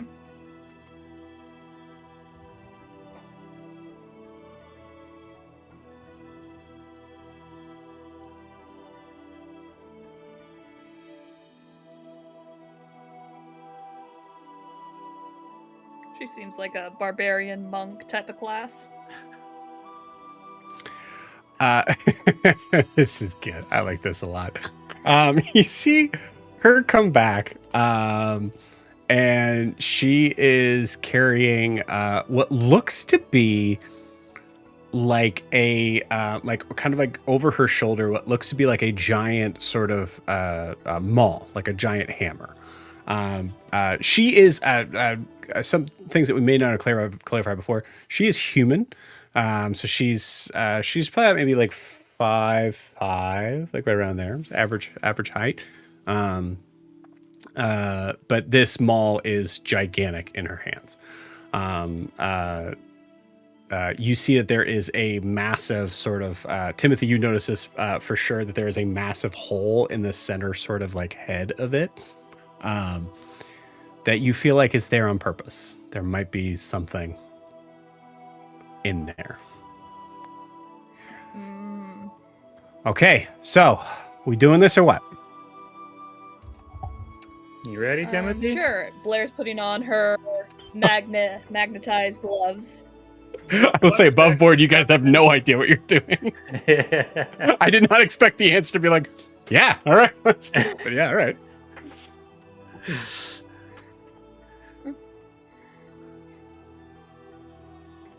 Well, if things go south here, Plinch, stand behind our friend Timothy here. He'll take care of you. All right. Well, I mean, I thought, okay, we got to get in. I'm not Get expecting in where? Yeah. Oh, right. Yeah, you guys are not from here. Okay. So let's see. What do you? I mean, do you guys know? Do you guys know anything about the bolt vultures? No. We came in yesterday. Yeah. Okay, but like the bolt vultures. Repeating the phrase does not add meaning to it.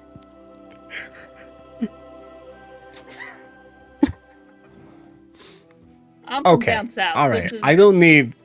Okay. I will tell you about it, but I don't need the attitude from you. All right. The bolt vultures. They're like a fucking. They're a group of like scavenger raiders in around kind of the oh crap, what's it called? Forgetting space. Around around the area of like I was about to say right, the Rust Belt. And then a couple of them like live in like the Hotfire Ward, but their location is in the Rust Belt. So they're the scavengers. The vultures. They bolt vultures. Do you guys get it? They steal shit. Yeah. Okay. Yeah. All right. Yeah. And I mean, a lot of times they usually like kind of like they're really good at taking things apart and making them into like weapons and stuff like that. But we'll be we'll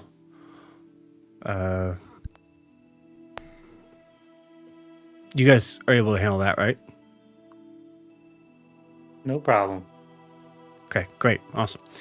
I imagine. I mean, we could try to kind of, face them sort of out in the open, but their rigs are pretty heavily modified. Well,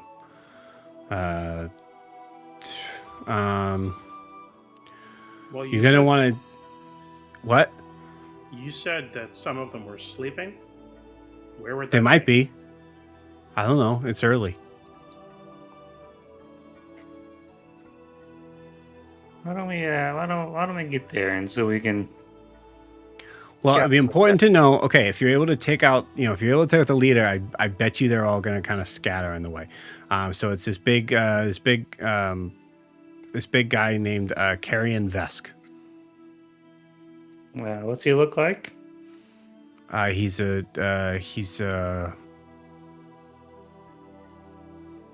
looks at Blair. He's a hobgoblin. Do you think I'm a fucking hobgoblin? No, I just wanted to make sure that was the right way to say it. You mean a tabaxi? What? Well, you're looking at me, so... I what the don't fuck? know if hobgoblin is derogatory. How the fuck should I know?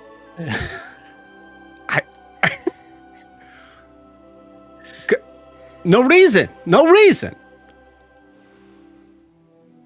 So it's not, though, right?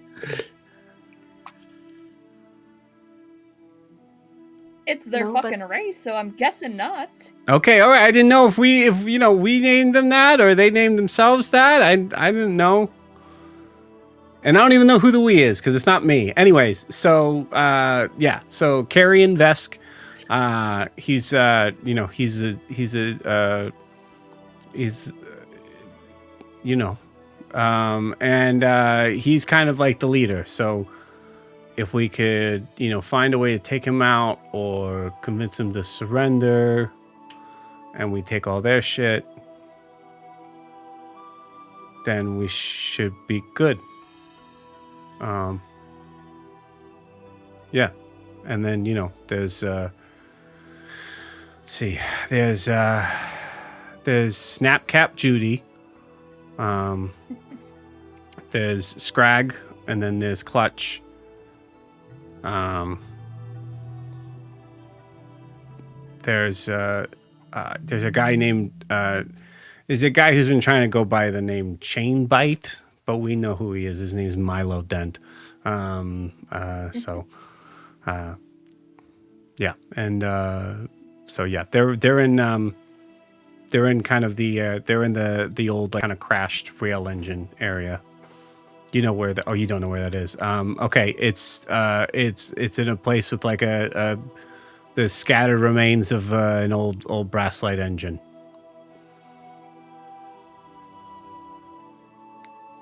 I thought the Brasslight was pretty new. Yeah, it is. It's not the Was it a prototype? first iteration.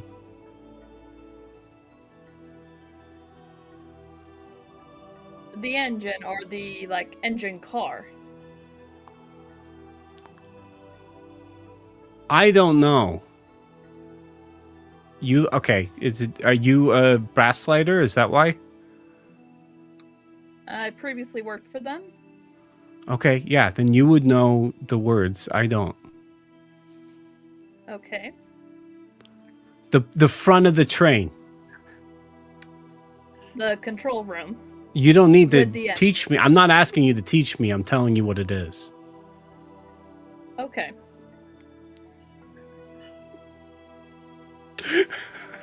Um, All right, Flinch. Lead the way. So how do you guys want to do this? I mean, is there an option of doing this peacefully, or are we just busting in? Oh, I guess we could. I mean, I'm really excited to try this rivet hammer out. If it's like the Brasslight now, there are little windows we may be able to sneak into. I don't know. How little are we talking? As I look at Rasa, Timothy, and Lysandra, all over 6 foot tall. Well, let's get there. We can scout the place out.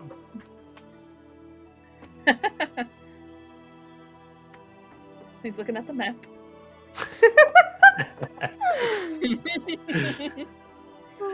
Oh god, he's getting the battle map set up. Well, I kind of figured you guys would be planning some stuff, but it sounds like you guys just want to go in guns blazing. So What are we planning? What do we have to plan, Joe? Yeah, if we can nothing going for us right let's search now. area. This team really. Yeah. What's the chances there's a version where we don't just send Timothy in their heads first? And... Lysandra Brasslight tried more to planning plan. than this group. Or the reckless. The reckless does it better planning than this group.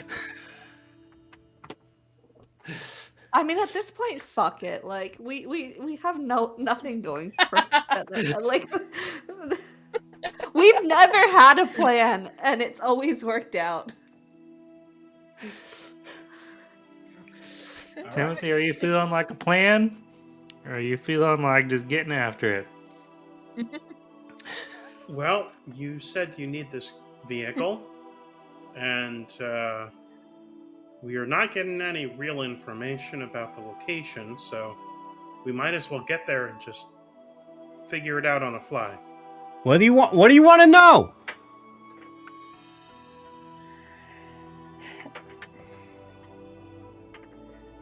So the engine is surrounding the area. Like, I know it isn't the entire room because I don't believe a grip whip could fit in the engine part of the Brasslight. So No, is it they next built to their it? camp around it. Okay, that makes more sense. I want to say above board, Joe considers all these questions to be fully viable questions. Flinch might not. Mm-hmm.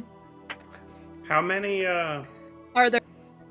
how many of them do you think there might be? I don't know. I don't really work for them, so how many do we have? Probably more than us. Would it? I'm sorry. I've just been sitting here the whole time, hearing about What? bolt condors and Bolt vultures. trap jaws, and this all sounds very disturbing. Chain bite. But you could just call him Milo Dent because really we all know that's his real name. Both are very intimidating.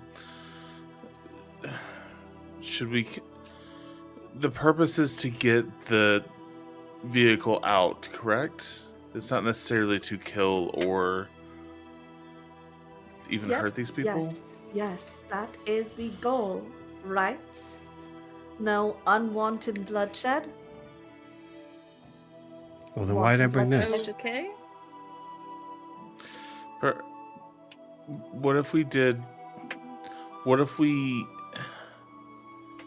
had a group that would maybe talk to and try to pull attention while someone snuck in and tried to get the vehicle? Well, they If might you come guys were after us, though. distracted, me and someone else can get the grip whip and then meet everybody outside and take off with it. You're muted. You're muted, Kiki. Why don't we try to talk to them? I mean, what if we Yes, did you try to? should definitely talk to them. I very well could talk to them. Yes, I think that would be very successful for you. We could It worked. It worked the time before you plastered somebody to a sign. It worked quite well then. We could start with talking, and then the other people be in position in case that doesn't work. Violence is a third option. What's the second? Just stealing it and trying to drive away. Before All right. Milo takes our head off.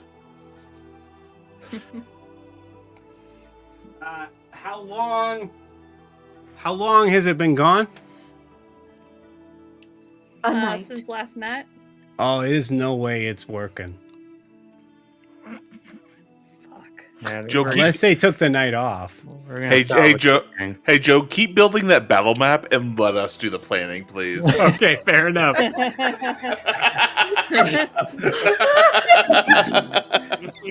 Let me just add a couple If more. they've already... And by the way, they- there's alligators all around the camp.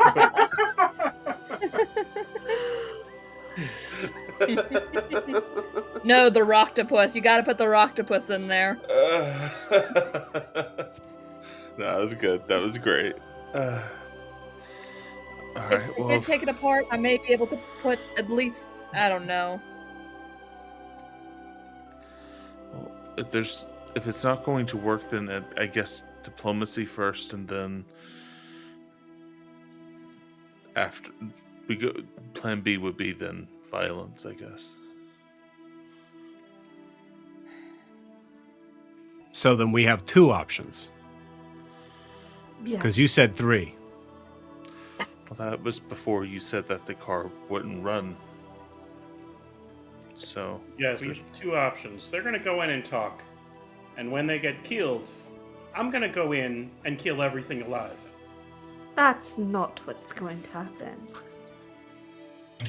At least shoot them in the knee. Once you shoot them in the knee, they won't really want to fight anymore. It's going to be too painful. That's what my papa taught us. If anybody was stealing the cattle, we'd always shoot them in the knee first. That's true. I've been shot in the knee before. I definitely didn't want to fight after that. Knee and an eye? I didn't lose the knee. But you lost the eye.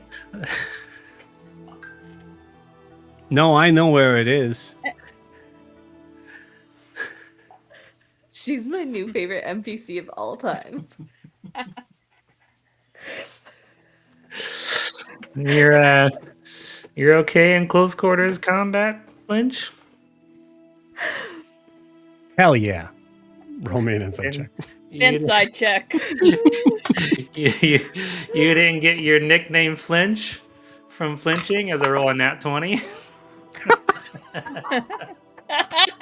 Wow, we're so mean to this poor woman.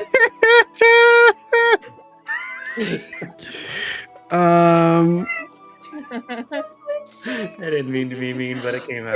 That was so, you didn't mean to be mean, and that's Yeah. what you said. Everybody, when Rasa means to be mean, look out. Your Regina George is showing. Holy shit, that's great. No, I know how to fight. Said from someone who has never been in a fight. Oh god. Okay. Well, we'll be there to support you.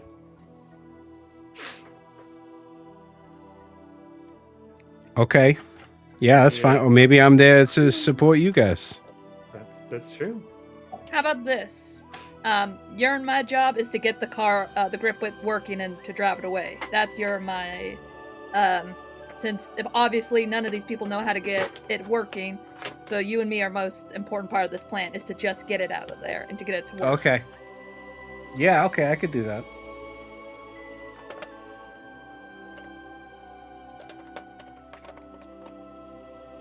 He's So adding wait. more stuff to it. Is that the plan?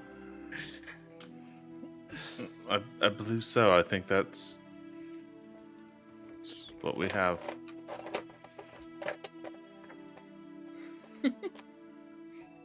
All right.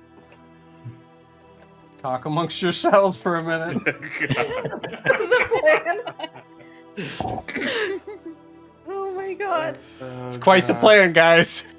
So, Jesus. so, Okay. so, talk to Milo or fight. Talk to Yes. Milo, then fight. Talk to Milo, then talk to Milo, try to get it through. I'm guessing either buying it back or convincing him to give it back through the name of, Ophelia's family. Or, if that Or- breaks down, or just pure intimidation. Or then if that breaks down, then we try to fight. I feel like we need Ophelia here for her suggestion and her charm and her actual Hey, child! charisma for this. She's sleeping. She's sleeping in. She's in the bubble. We're doing this as an apology for our behavior last night, even though she threw the temper tantrum. Mhm. You guys can distract them and try to talk your way out of it. I have a +8 to stealth. I can try to sneak in and at least see what condition the grip whip is in. Lysandra can have that connection saying, I can tell you, hey, I need more time or something. So we have a two-way and I can tell you the condition of the grip whip. That's a very good idea, Blair. It's gonna take more than a few minutes. I know, I do to repair occasionally this get them thing. sometimes. I out of character. I'm wondering if bringing Mr. Price into this in any way, shape, or form would be helpful. I don't think that's gonna be helpful at all. Hear me out. He's scary. Yeah, he's gonna kill us all. Look what happened to his And, old... well, I'm his employee of the month right now. He likes me. His old employee got killed by asking a question a little bit above his pay grade. Yeah. Yep, This might be above your pay grade. Just saying. that's true. It would probably be your about. pay grade is 10. Remember, your pay grade is 10. It's 10. 10 what we don't know. Jericho, let me run this by you. You go to your boss, who just hired you to do a job, and you tell your boss, You can't my handle car this got job. stolen, and I need help getting it back. Within the first 24 hours. Yep. Yeah. Yep. Yeah. You see how that sounds? Not good. I was just throwing out an idea, just trying to add to the plan. Okay, I take the I get feedback. it. It's very constructive. There's We no can bad move- yeah. ideas. That was a bad We're idea. throwing It at- was a bad idea. We are just throwing shit at the walls and seeing if it sticks. All right. So Lysandra will be the face for this. Fuck. I guess so, because Ophelia decided to sleep in. I mean, it's either you or me, I imagine, because we're the charisma people. But I gotta be honest. I think it has to Why be not both? Lysandra. Why not both? I mean, I have a +4 to You guys persuasion. can help each other. I have a plus something to persuasion. Wrong tab. And I have a +7 to deception. So those I was are my preparing two. my spells. I have +7 to persuasion and deception. And I have, I have +7 to both. All right. And I Oh. have a sword that I can smite things with. Those are good Ooh, things. I can zone of truth them and freak them out. I think Timothy. That always works with in criminals. Character, It worked last look time. at Jericho and say, Jericho, if you go in there and talk to them, I won't be able to protect you. That's fair, Mr. Timothy. Would you like me just to stay back? I'd be more than happy to stay here with the bubble. You asked before for my help to protect, and I'm just letting you know. If you go in there, I can't guarantee that I can protect you. I appreciate that. But I feel as though if I just stay here, then I'm in a worse situation in a different way. If you don't come back, then will I be waiting here forever? I don't know.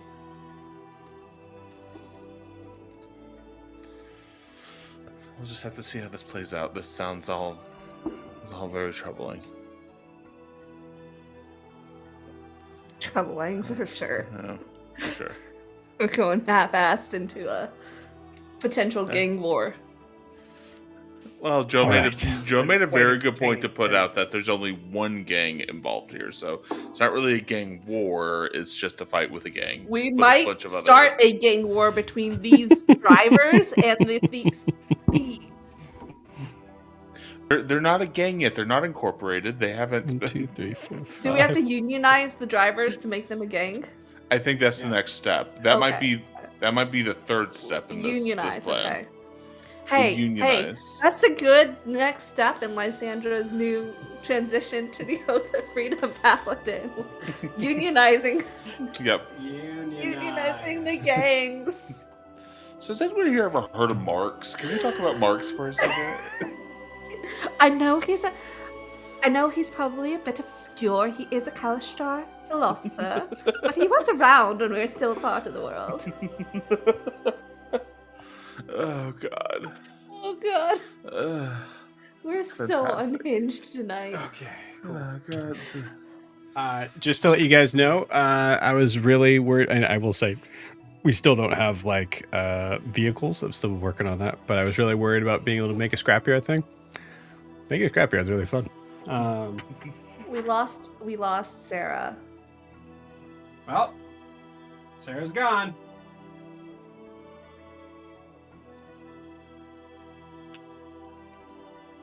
Sarah, come back.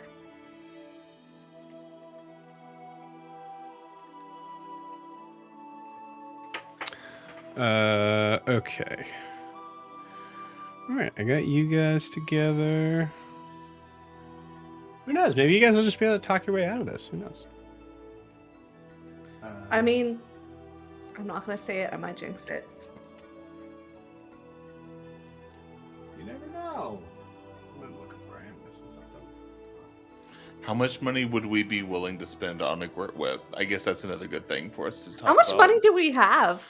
We don't really have. We have not established a party fund yet, so we're all very much individual players. So I have. How much do I have? I have 38 gold. I have 25. Yeah, we don't have the kind of funds to buy a vehicle. We don't. Yeah. It's gonna have to be a talk town. I'm just throwing stuff out there. Mm-hmm. All right.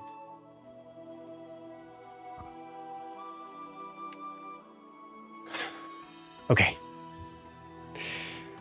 So, you guys head out onto the streets between Umber's Edge and the Rust Belt.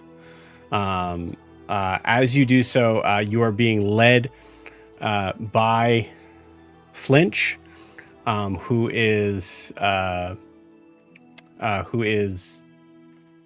of like trying to maneuvering her way sort of back and forth. You will say at a certain point she kind of like gets to a point where she like sort of like looks down the alley and just goes, "Yep, okay, cool. It's this way." As you all are following her, I'm gonna roll something for her. Okay, great. I'd like you all to roll me stealth checks. Oh, fuck me. Okay. Well, I didn't realize we were gonna be stealthy.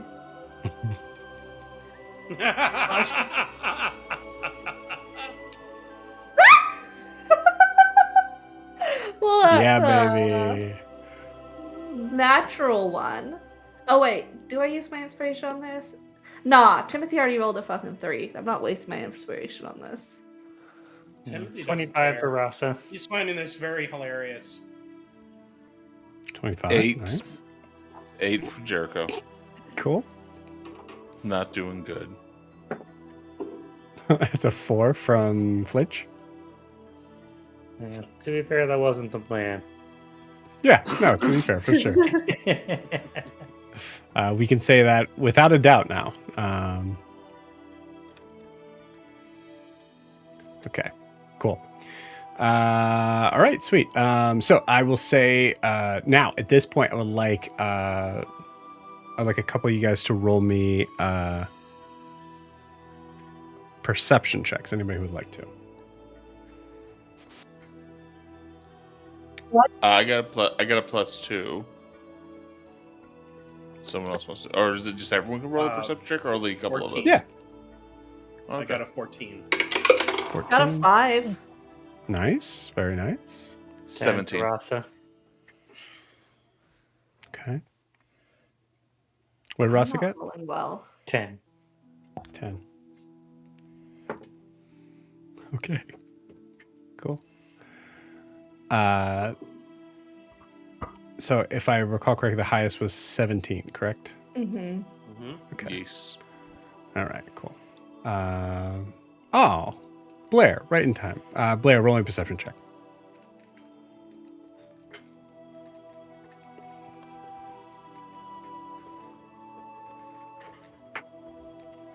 Blair, can you hear us?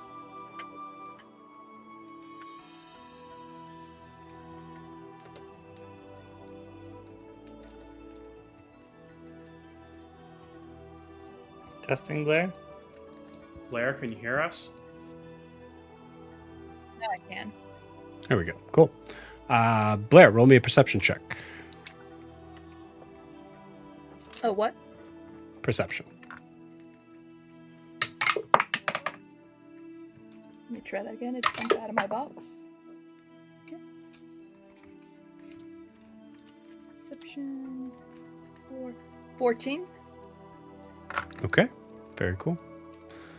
So, just final clarification. The highest you guys rolled was a 17, right? And then 2 14s. Cool. You got it. All right. Cool.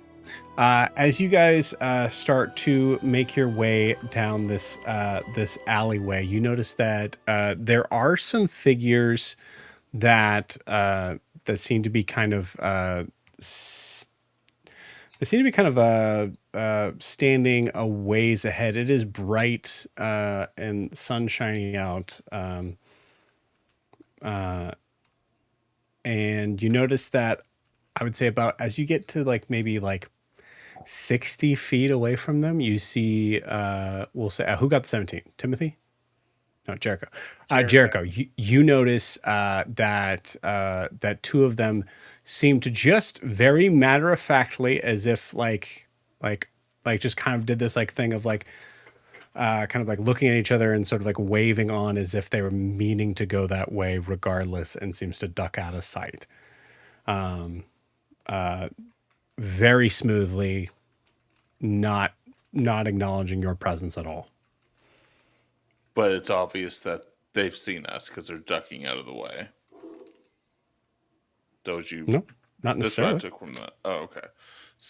I just want to make sure I'm hearing you right, Joe, because I'm a little confused. I'm sorry. So it doesn't seem like they've noticed us. Like they're not taking note of us at all. Then. So here's what you see perception wise. Yeah. You guys are walking down this alleyway, and you notice that there are two figures up ahead that seem to kind of move and duck out of the way right at about 50 feet when you guys get to 50 feet, but they were not looking at you. They had no acknowledgement of you whatsoever. Okay. I will psychically link, or I'll link do my mind thing to Lysandra. Mhm. And just share, because I'm assuming Lysandra's like towards the front, tip of the spear sort of thing. Miss Lysandra, I don't think they've noticed just yet, but there are people ahead of us, at least two that I saw, in case you didn't. I did not. I'm going to link with Rasa and yeah, I'll link with Rasa because Blair's gone and tell him the same thing. Basically, a little telepathic train going around. Okay. I'm gonna be really paying attention to like vibrations around me. Okay. I think it's 60 feet for medium creatures. Sounds right. But nobody sneaks up on us.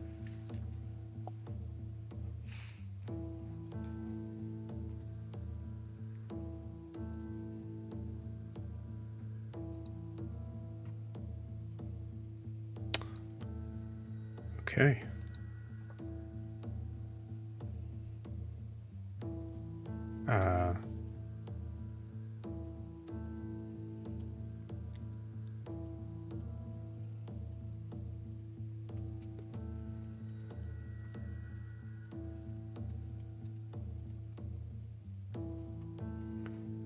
As you, so you guys are continuing on? Yeah, I think so. Okay. You see a figure kind of like step out from behind an area that is like kind of like this like broken down sort of overturned wagon in the area that you are. You guys are kind of like walking into what feels like a dead end. As you see this figure come up, Blair, you immediately how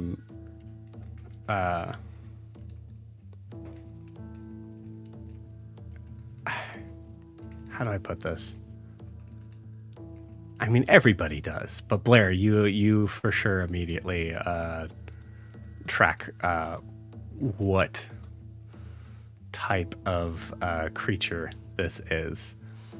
As Flinch kind of like moves up to you and goes, "That's Jane, that's Milo." And you see this tabaxi figure come walking up to you. He is rather tall.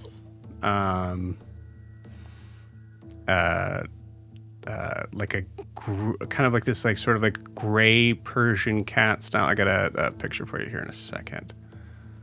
and he is currently wearing goggles as he approaches you.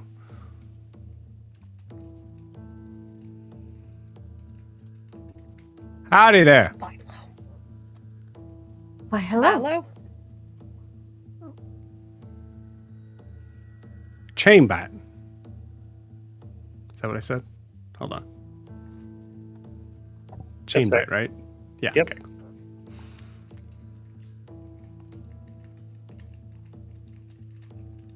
Seems like you guys are a little lost.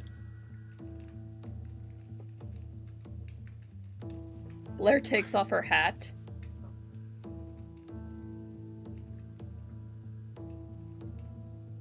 Ma'am. Do you know each other? I'm confused by this interaction. That is really racist. No, she said your name. Okay. Sir, we are in search of our misplaced vehicle.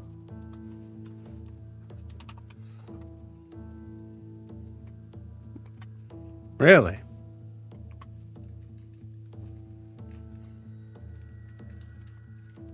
That is unfortunate. Sorry that happened to you. Do you know where it was misplaced? Give to your into your custody.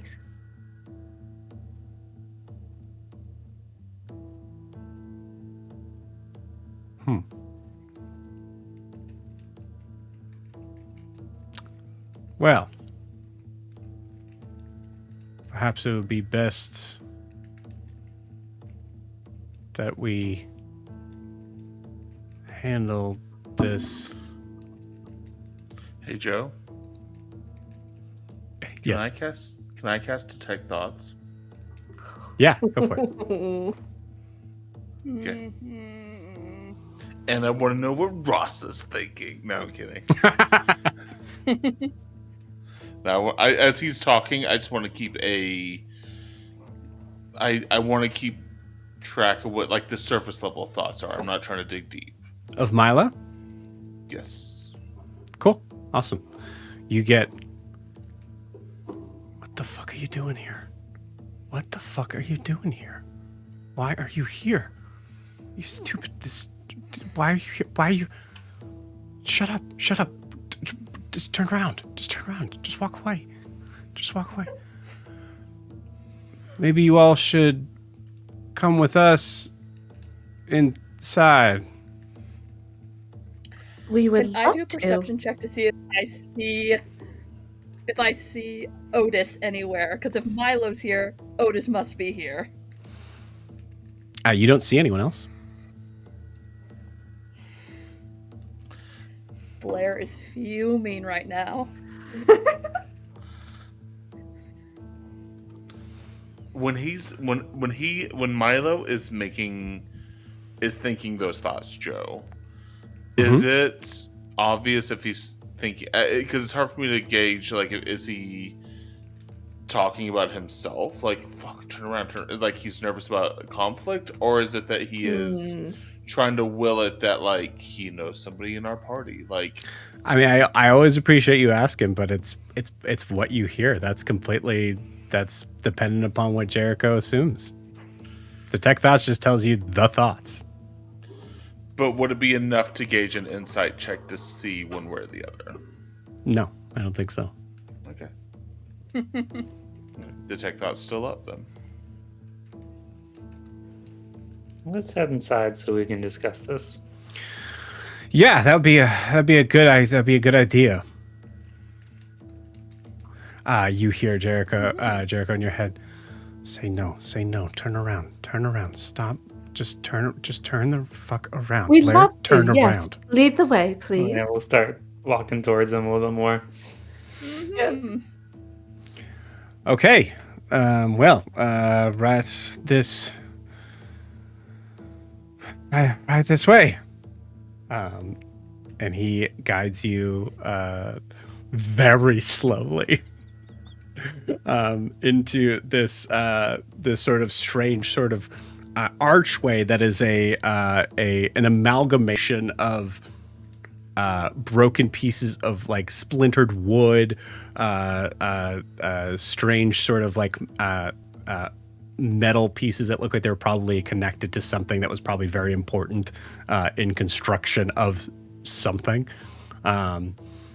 As you walk headlong into a very, I would say, what you would see as a scrapyard that has been completely overrun by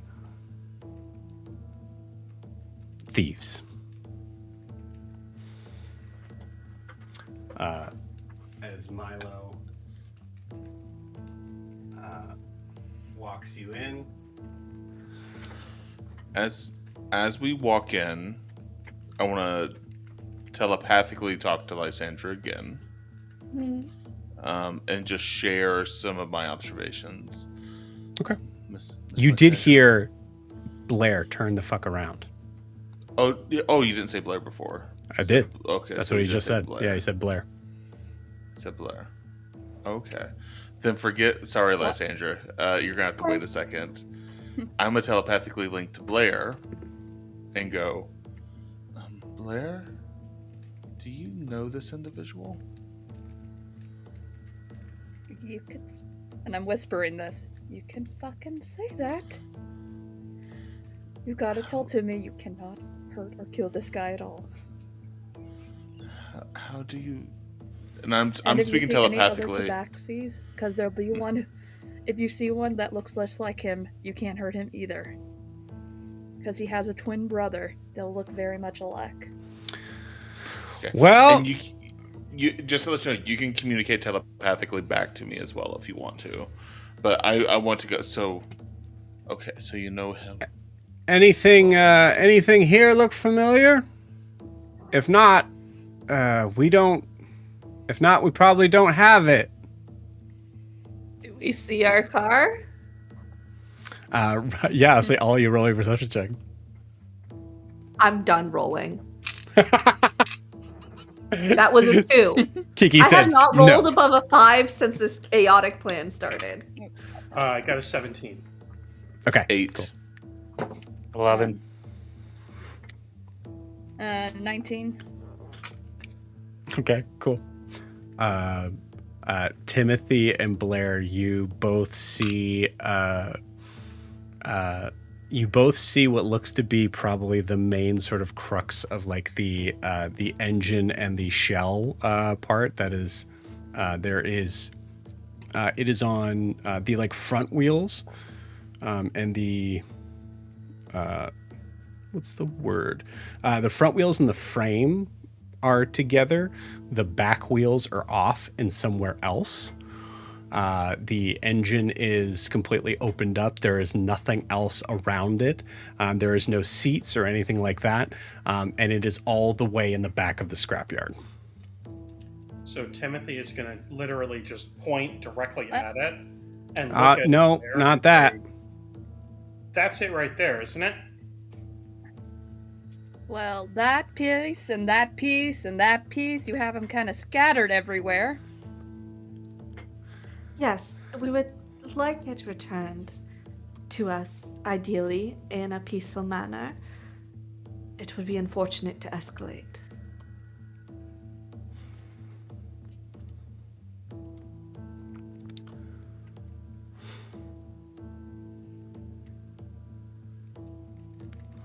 Why are you here?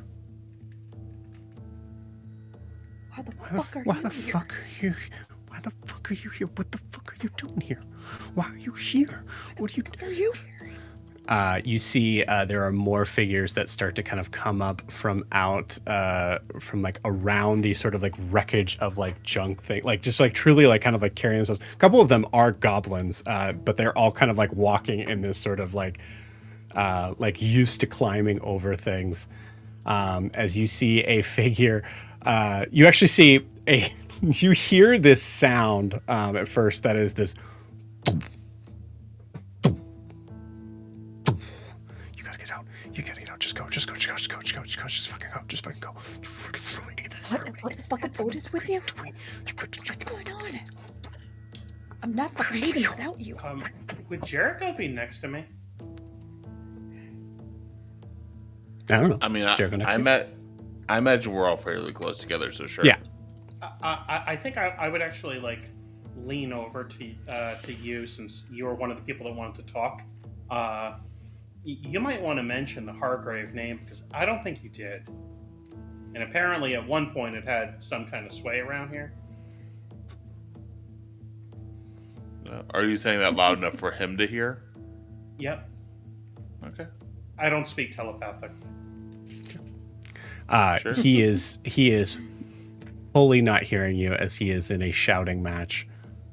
Not a shouting match. A whisper shouting match? Whisper shouting match. I'm saying this to Jericho. Okay.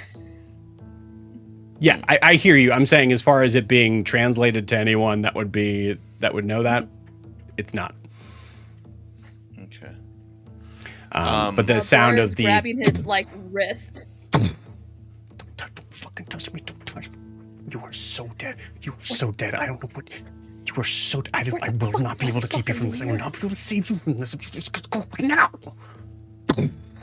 You start to see this very large figure that is standing about maybe like 10 feet tall. Actually, you'd see like a hand first that kind of like reaches out from like this scaffolding that pushes its way out, and you see this giant monstrous face with a single eye in the center, and large sharp teeth, wearing what looks to be this large wooden platform on its back, as it just and on top of the platform is this hobgoblin creature. Well.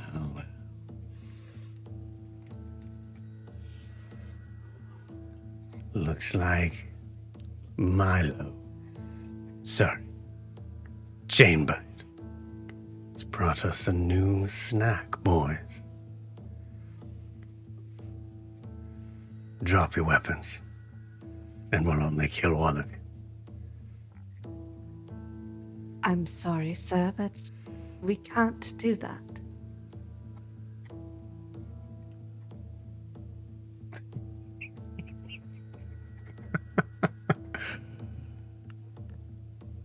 Good. I was hoping you'd say that. I need y'all to roll initiative. Blair is getting Milo behind her. She is putting her little brother behind her. Oof. Oof. 12.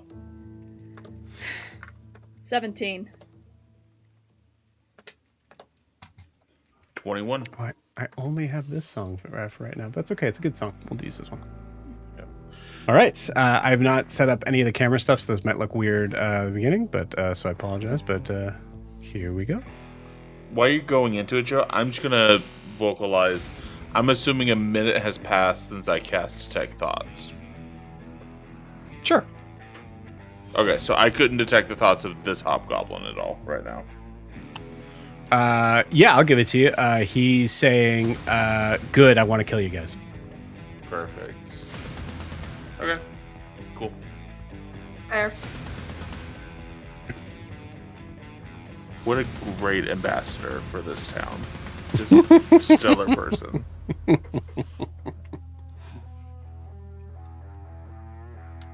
I love the fact that you have not mentioned the thing about the tabaxi not being an enemy to Timothy at all. Nope.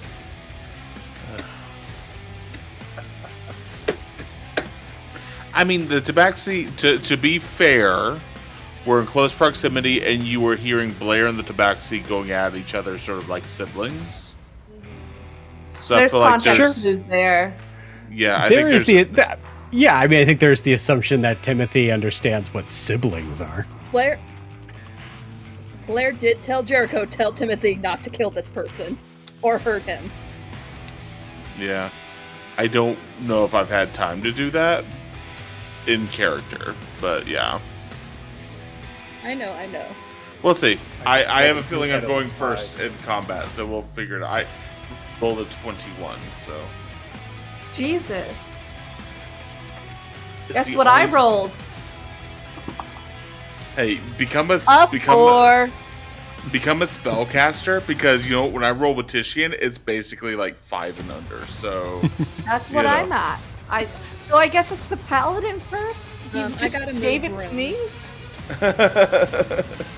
Fuck you, Matt. What? Blaming it on you. I didn't do a Blaming it on you. thing. It's definitely Matt's fault. It's Matt's And I fault. thought we were best friends.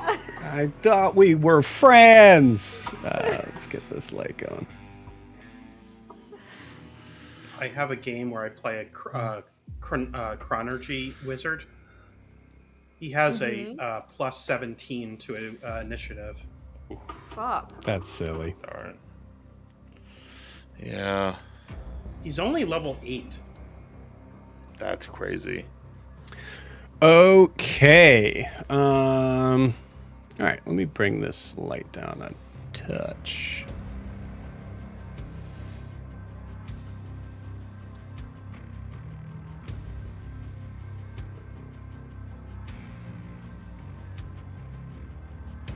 Yeah, there we go. Cool. All right. So, we are getting initiatives going. For Timothy and Blair, I know Sarah's out right now, but your, as I mentioned, your the pieces of your grit whip are way back there.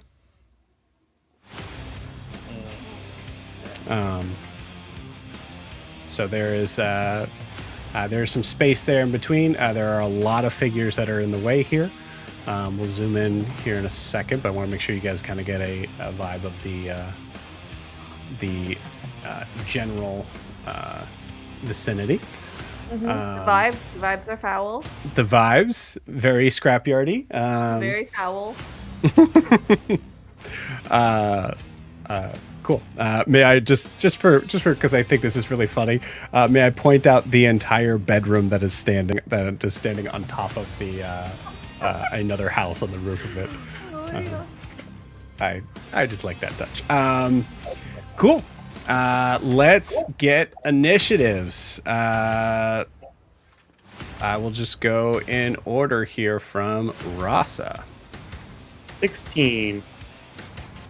Okay.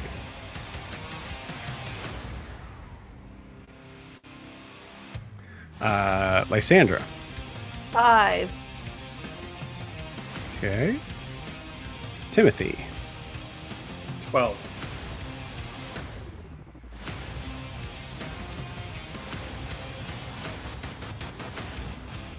Jericho. 21. 21.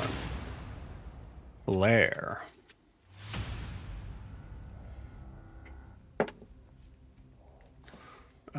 Flinch got a nat 1.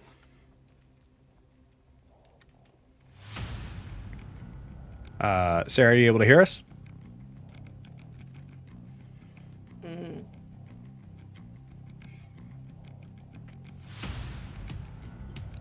Sarah. Yeah, sorry, my internet is really bad right now. So, can you repeat that? What'd you get? Initiative. 17. 17. Okay. Hold on, I can get my phone.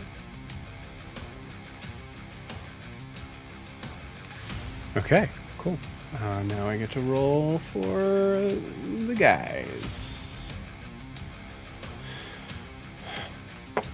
For the grunts.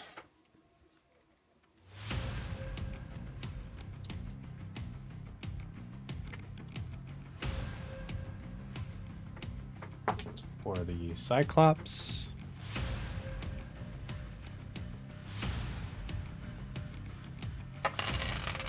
And for Carrion. Wow. Okay.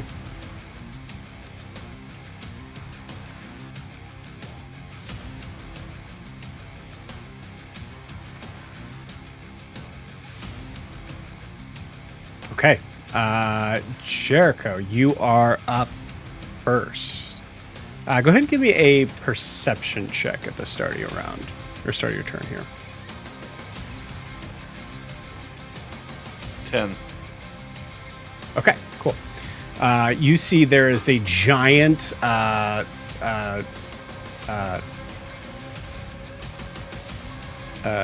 there's a giant sort of sweating, dripping, spitting Cyclops with a giant mace right there. Okay. With Carrion on top. How tall? When you say giant, how tall is giant? He's about, I'd say he's about 10 feet tall. Okay. Just trying to picture it. Okay. Do I see the figures that are standing on top of what looks to be the junk there on the map? The roofs? Yeah, I'd say with the 10, you definitely do, yeah. Okay. And are they higher than 10 feet themselves? Yeah, they're up on a banister. I'd say it's about maybe, I'd say they're about 25 feet up. Okay, and they look on the edge. One last thing, the hobgoblin, does he appear to be strapped into the Cyclops? No, he is not. Okay. All right. I'm trying to see where I am exactly. I'm going to try to move through my compatriots, and to the right there seems to be some scaffolding there. I would like to scamper up on top of that. You're going to be more specific. Bonus action scamper. To the right. So I'm seeing who in the party has the blue base? That's Lysandra. So just next to Lysandra, there's that. It just looks tall enough to where I might be able to climb up on top of it.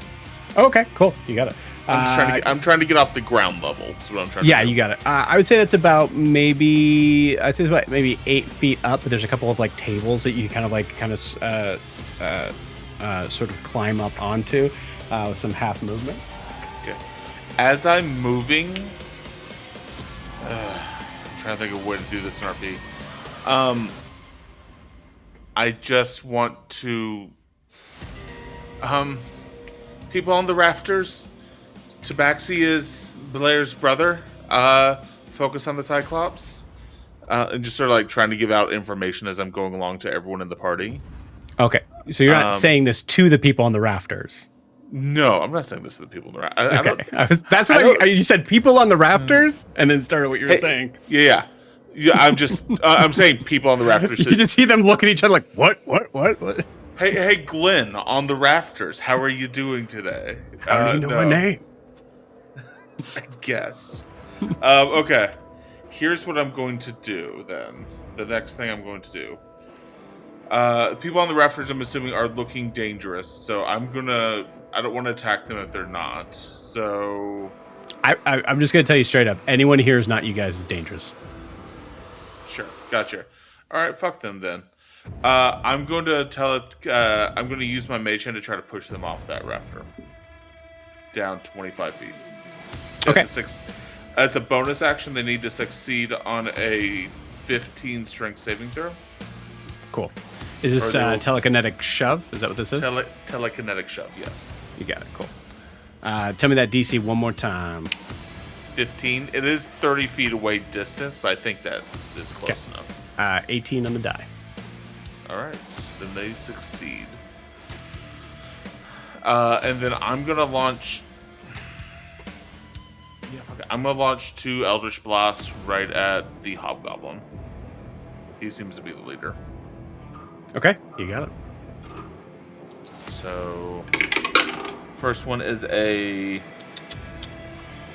25 to hit. Jesus. Yeah. That will be... I mean, that's only 6 points of damage. Second one is only a 12 to hit. That misses. Okay. So that's just 6 points of damage my round. Okay. And then Force damage? Eldritch Blast is what is it? I think it's force. Yes, force damage. Cool, you got it. You see him immediately kind of like take out as they're like that's what I was hoping you would say. You see him take out this sort of strange sort of, it almost looks like a rocket launcher, but like in a like blunderbuss sort of style. As Jericho, you shoot your Eldritch Blast into it, and you see him kind of like get like knocked back, but then seem to kind of pull up like back into frame, and you see he seemed to have actually been able to shove something in there from your shot.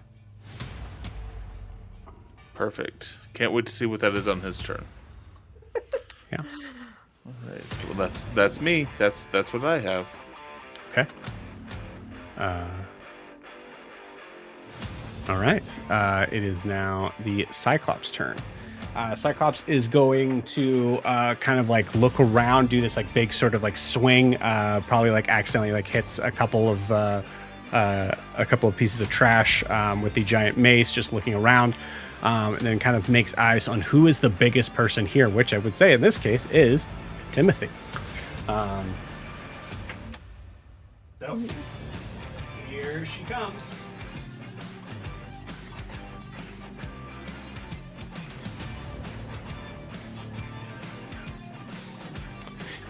And it's going to take 2 swings on Timothy.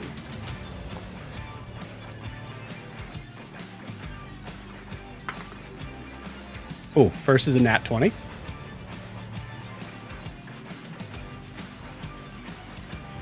No one has anything to be able to do with that, so that's going to hit. Okay, yeah. So we'll say on that, go ahead and give me a strength saving throw.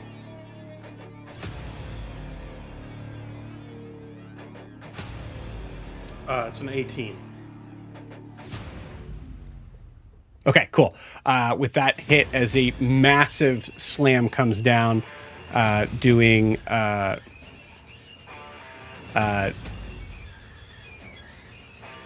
22 points of bludgeoning damage on that first hit. You get this like sort of like you feel this slam coming down. It kind of reminds you almost a little bit about the fight that you guys had in Whitewater with that like giant machine that almost tried to kind of crush you.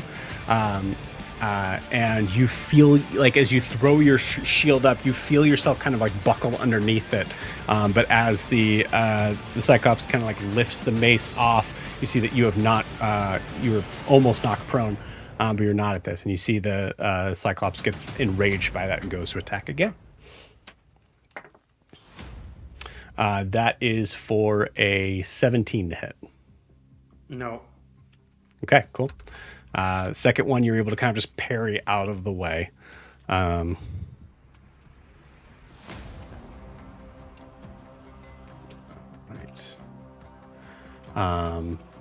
And you hear the last thing this Cyclops does is let out this giant sort of roar out into everyone here. I need you all to give me charisma saving throws on being frightened. Lysandra doesn't have an aura. Does Nope, not yet. We're like 1 level away from that. Gotcha. Okay. Ooh, 26. There we go. That's better. Nice. Another 17. Nice. Nat 20 for 21. Okay. 10. 10. Okay, cool. And even Flinch rolled an 18. Incredible. Everybody besides Jericho is able to withstand the frightened condition from this creature. Jericho, you have disadvantage on all attacks. Well, let me just make sure I'm not making this up. Disadvantage to check attacks while the creature is in line of sight, and you cannot move closer to source of fear.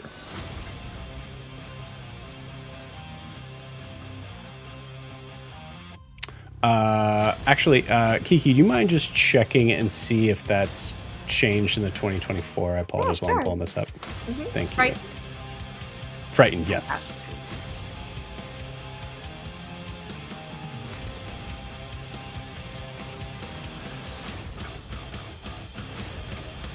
Okay, that is the end of the Cyclops turn. It is now. Hold on, I actually have advantage on the frightened condition because of halfling. Oh, nice. Okay. A down 11 will do it either, so yeah. No luck. Yeah. It was worth Okay. it. Yeah, worth a shot. All right. It is now. It's, Go ahead. disadvantage on ability checks and attack rolls. While the source of fear is in sight, you can't willingly move closer. So they didn't Cool. change that. Awesome. Okay. Great. All right. So now that creature's going to stay put, just kind of eyes fully locked on Timothy. Timothy, you see a figure that probably won't die in the first blow, which is maybe exciting to you. I don't know. But yeah, it is now all of the grunts' turn. So we'll go from left to right.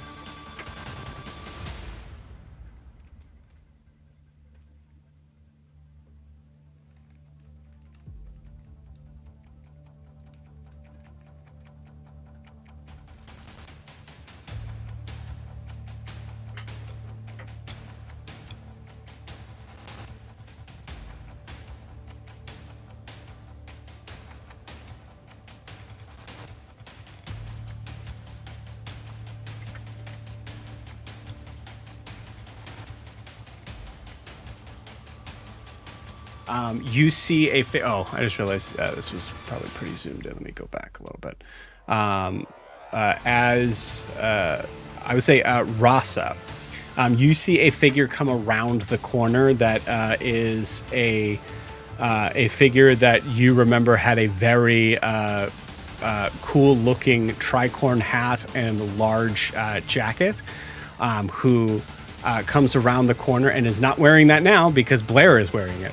And as the figure's looking, kind of like runs up, sees you, turns around and goes, "Nope," and just runs right back. And that's her turn. Bestie, come back. Okay, so that's movement. Thanks for the jacket. Everybody. Okay. Cool. Let's see. I think there's going to be they would spread it out. So we're going to say first attack is with disadvantage going at Jericho. Sorry, I'm bringing this up here. There's a lot of figures here. So from this figure right down here that you also may recognize from the night before. Cool. So they're going to shoot at Jericho with just a good old-fashioned longbow. They got to beat a 15. Okay. I don't think they do. That's a... no. 6 plus 8 is 14, right? Yeah, 14 does not do it. Cool. Okay, misses there. Oh, and they had disadvantage, so they definitely missed. Cool. The next one is going to go is this other red hobgoblin-looking person that has a bow. Is going to shoot at Blair.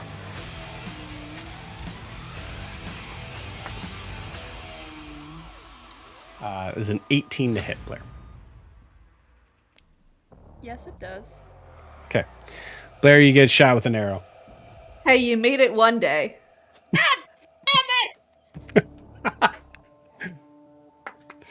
Ooh, you take 12 points of damage. As an arrow just comes like right as soon as you're like kind of grabbing Milo and like get behind me. right in the chest. That was that creature. The other one is going to be throwing down these large, heavy hand axes that are hard to hit with, but if they hit, they will do a significant amount of damage. That is going to be at Timothy.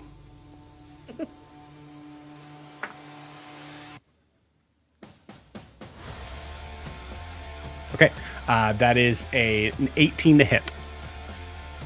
My AC is 18. Okay, all right, that hits. As you see this just and this large, really just way too big of an axe to be throwing is flying in your direction, and that is 10 points of damage, slashing damage. Now we got Knife Guy, who is going to throw 2 knives at Lysandra. First one is a 18 to hit. Nope. Great, cool. First one misses. Second one is even less.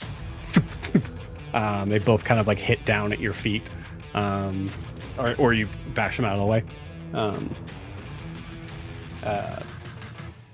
And you just hear from the top of, "Stop moving!"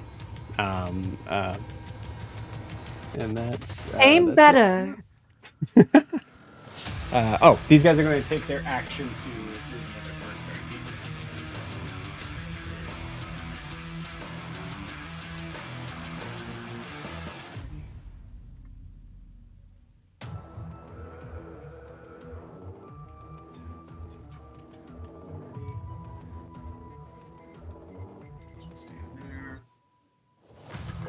All right.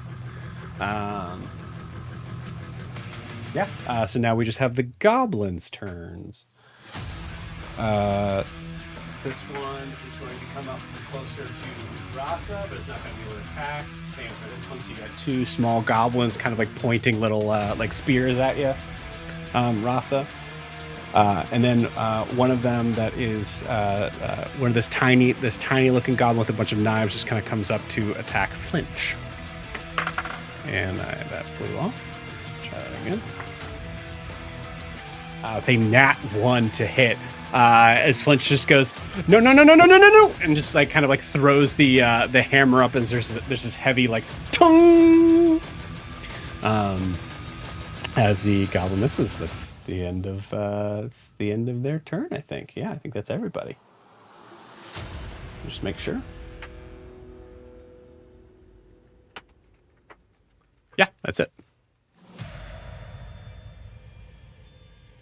Cool. All right. It is now Blair's turn. Rasa, you're on deck. Blair looks at Milo and goes, "Is fucking Otis here or not? Is he in this group? Did he come with you?" Okay, and I am backing him up with me, and I take out my shotgun, and I'm going for the Cyclops dude and just unloading onto him. You got it. So you take out that, I think it's a hunting rifle, right? Yeah, I'm a hunting rifle. Go for it.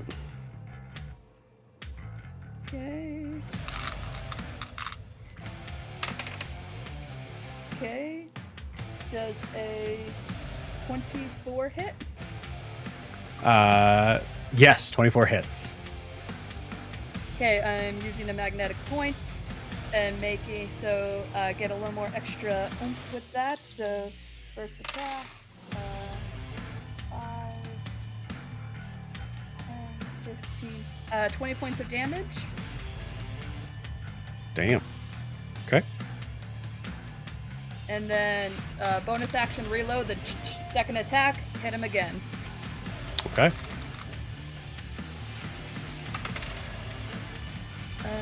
Does a 19 hit? Yes, it does. Okay, I can't do that in the same turn. Oh, wait. Damn it, I already rolled it. I keep forgetting my magnetic dice is a d8 instead of a d6 now. But oh well.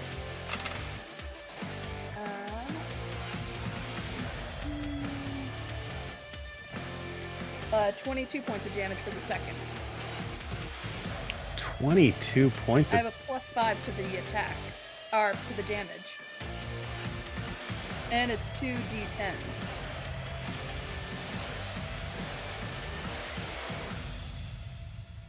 Why is this rifle 2d10? It's a hunting rifle. Ross, you have a rifle, right? Yeah, I have a 1d12 is what mine shows. Yeah, it should be 1d12.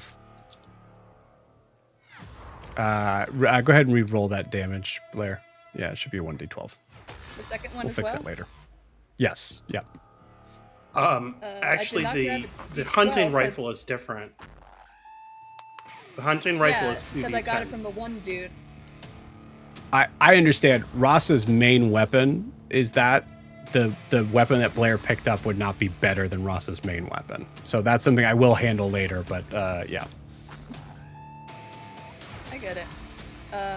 1 sec, because I didn't grab a d12 because I didn't have it listed All with my good. shit. So Yeah, go for it. Go grab it. 1 second.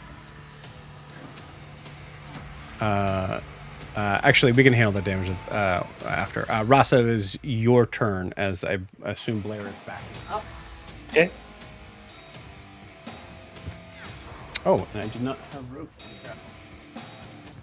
Yeah, roadkill is definitely coming. We've got punch to eat.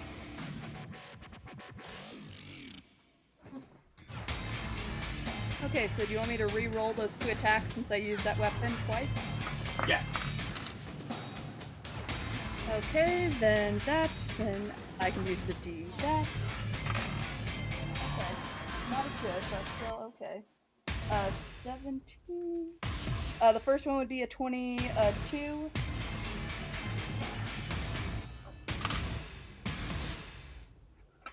Then the second attack would be a 14. Are you adding something on the first attack? I have a plus. It would be a +5 still Right. There's no way 1d12 to my damage. plus 5 could equal No, 22. she was so- re-rolling the the first attack- attacks. I know. She was re-rolling So- attacks, not The damage. first. Oh, yeah. No. Just the Oh, damage. The attack or the damage? Just the damage.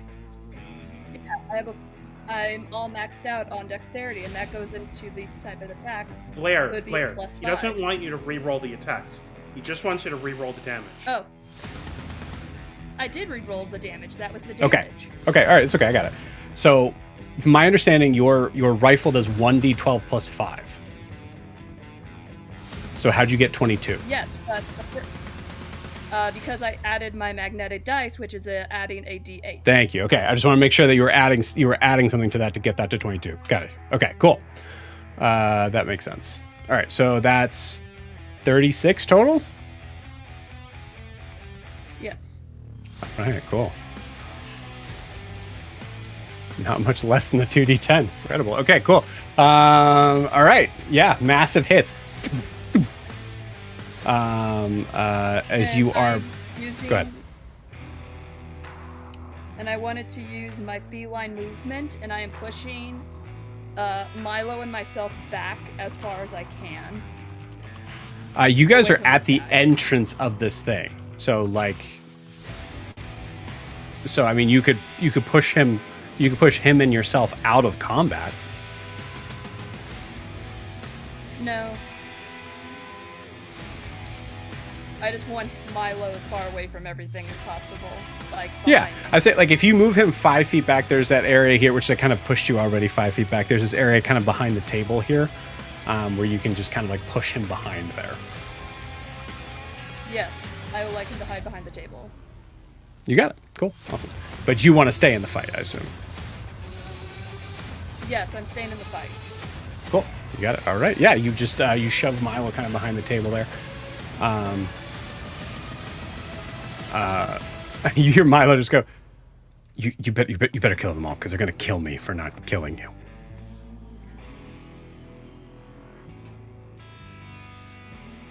Sorry, you cracked up. Say that again. He said, you better kill them all because they're gonna kill me for not killing you.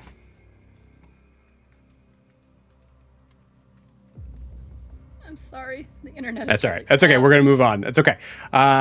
Cool. So Rasa, you're coming up. Oh yeah. This is what I was grabbing. I was trying to grab what's his butt. Roadkill. We're gonna just grab.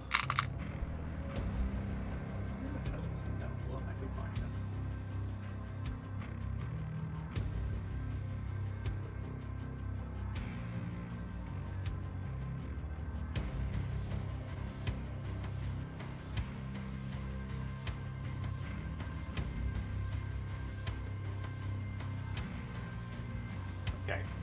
I will keep looking for roadkill, but right now, Amorphous Amy is going to take her place. Okay. Is going to take his place. All right. So I'll make 2 attacks at the goblin right in front of me with my short sword. Okay, you got it. 16 to hit on the first one. That'll hit. So just 4 damage. Okay. 13 to hit on the second one. 13 misses. Okay. And then I'll have Roadkill attack the same one here. And that is 14 to hit. 14 just hits. Oh, good damage. 13 damage. Ooh, okay. Cool. This goblin is looking rough.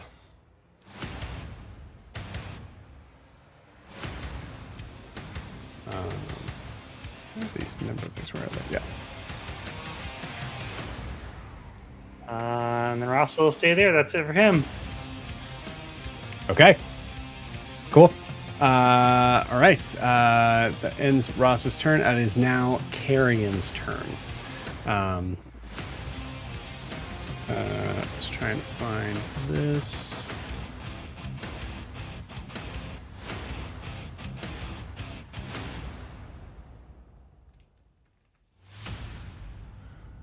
Is going to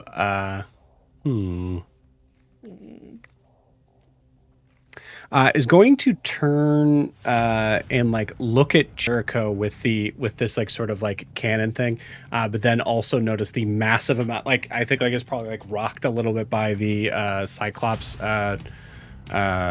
being shot at by Blair, and just kind of like looks at Jericho and then looks down at Blair and is going to aim the cannon at Blair. You're gonna shoot her while she's offline? Yep. That's what I'm doing. She did massive damage to the Cyclops. Okay, cool. I'll grab Blair's thing here.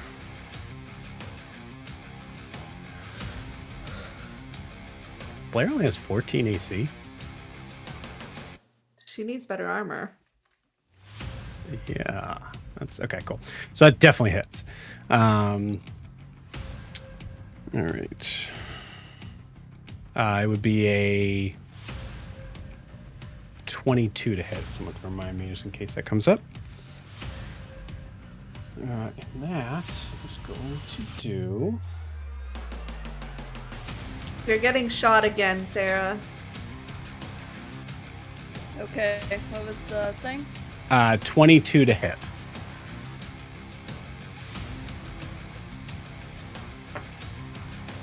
I'm sorry, you're all breaking up so much. I'm so sorry. Someone could just message her 22 to hit. It hits. What's the damage, though?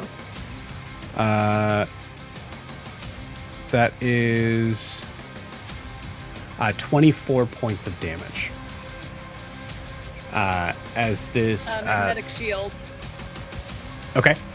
how much you reducing that to?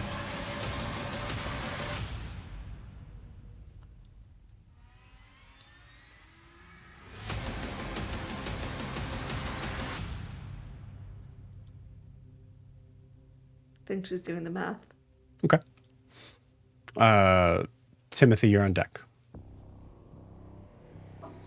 It might be easier for you to put it in the chat, Sarah, if you want.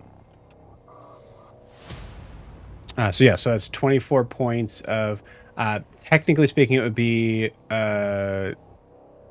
20 points of bludgeoning damage, 4 points of force damage, as Jericho, that Eldritch Blast that you sent out seems to be reverberating out from this thing. As it shoots a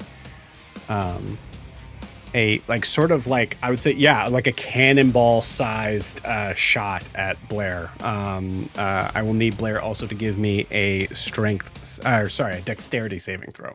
Yeah. And by the way, Sarah said that it took 8 points off her reaction that she used. Cool. So, awesome.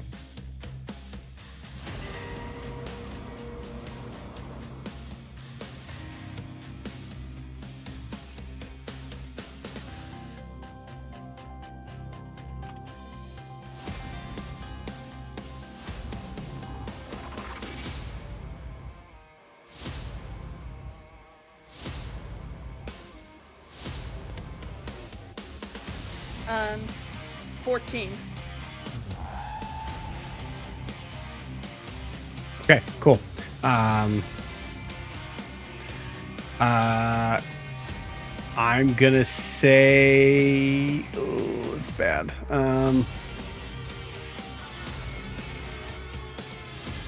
Yeah, I mean, I would do the same thing with the enemies. Jericho, roll me a dexterity saving throw. As Blair is launched into the leg of the scaffolding as it gets knocked onto its side. And is that with the disadvantage because of frightened? I don't think so. It would be, yes. Are saving throws included? It's Not checks and saving attack throws. rolls. Yeah, checks and attacks. Cool. Okay, 15 plus 17.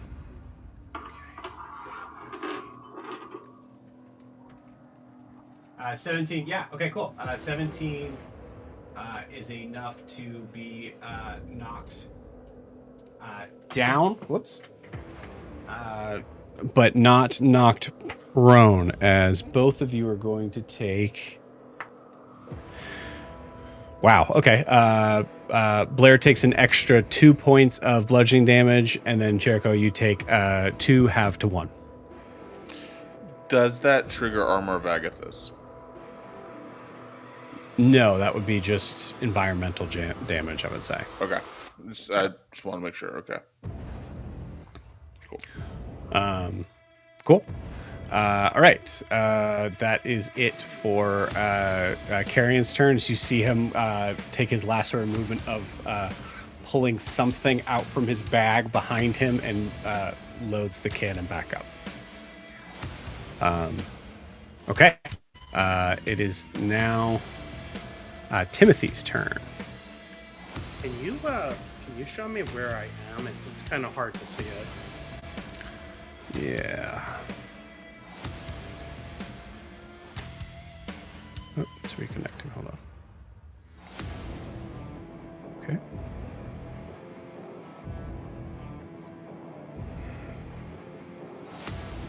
You are right here. Okay. And the Cyclops guy is like right in front of me? Yeah. And the other guy is on top of him? Yep. What's behind them?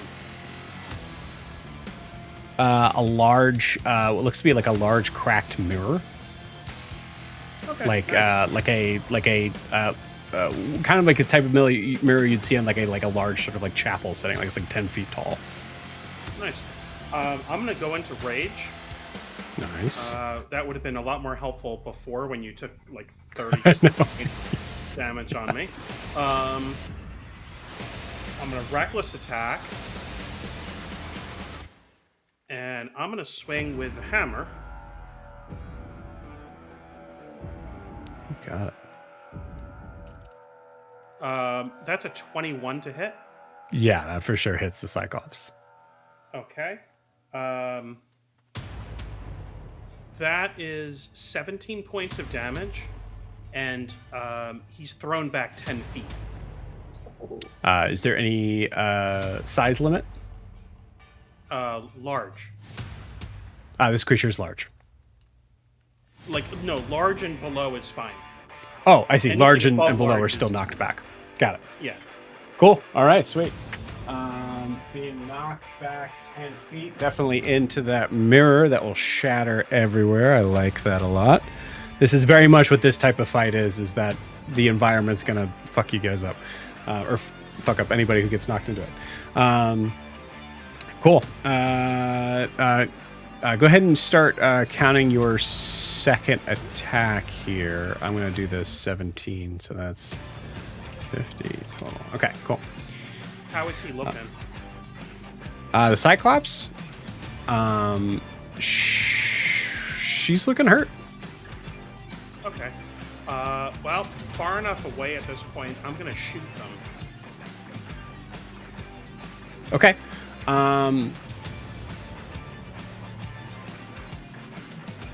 Switching weapons.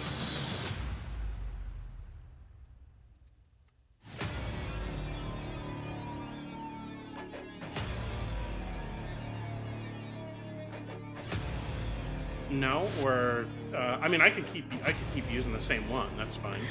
Yeah, I would say. I mean, because it's you could just like drop the other weapon. I'll tell you this, because I usually am pretty lax on this. If you're willing to drop the hammer, I'll allow you to pull out the gun and shoot. Yeah, I'll just drop that. I have other weapons.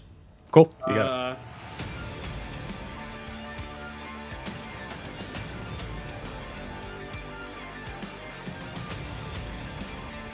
That's an 18 to hit. That'll hit. Oh yeah, and I've been doing. Okay.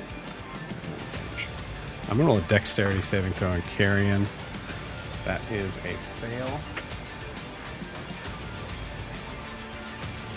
That's 23 points of damage. Does Carrion fall backwards, or would he fall forwards because the ride he's on got pushed back and his momentum's That's a good forward? question. We'll say I think it kind of depends on which way he's like leaning. I think in my head or where this falling. So I'll say Kiki, roll me a D4. 3 or 4 is falling forward. 2 or 1 is falling Or back. Okay, fall forward. Very nice. Lands prone at your feet. Incredible. Yeah. What was the second damage to Cyclops? 23. 23. Wow. Okay. All right. Cool. Yeah, looking really hurt.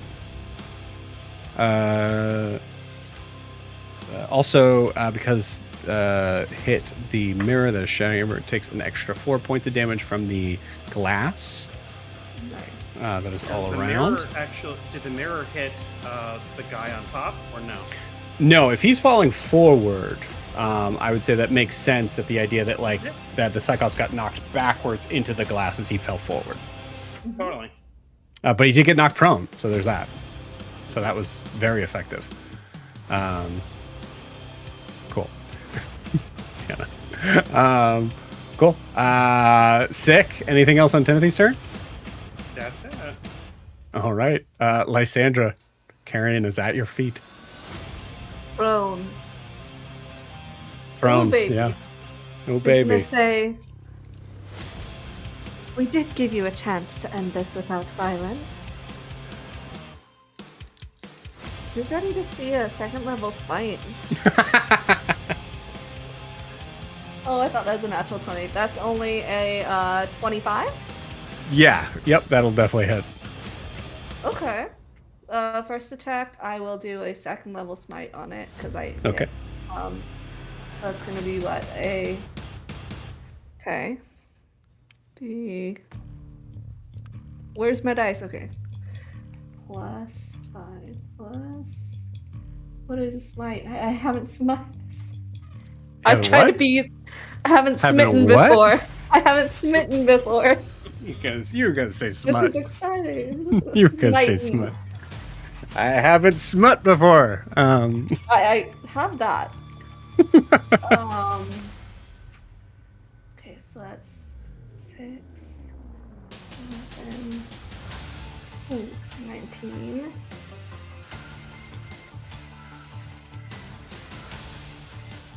$19, 24 plus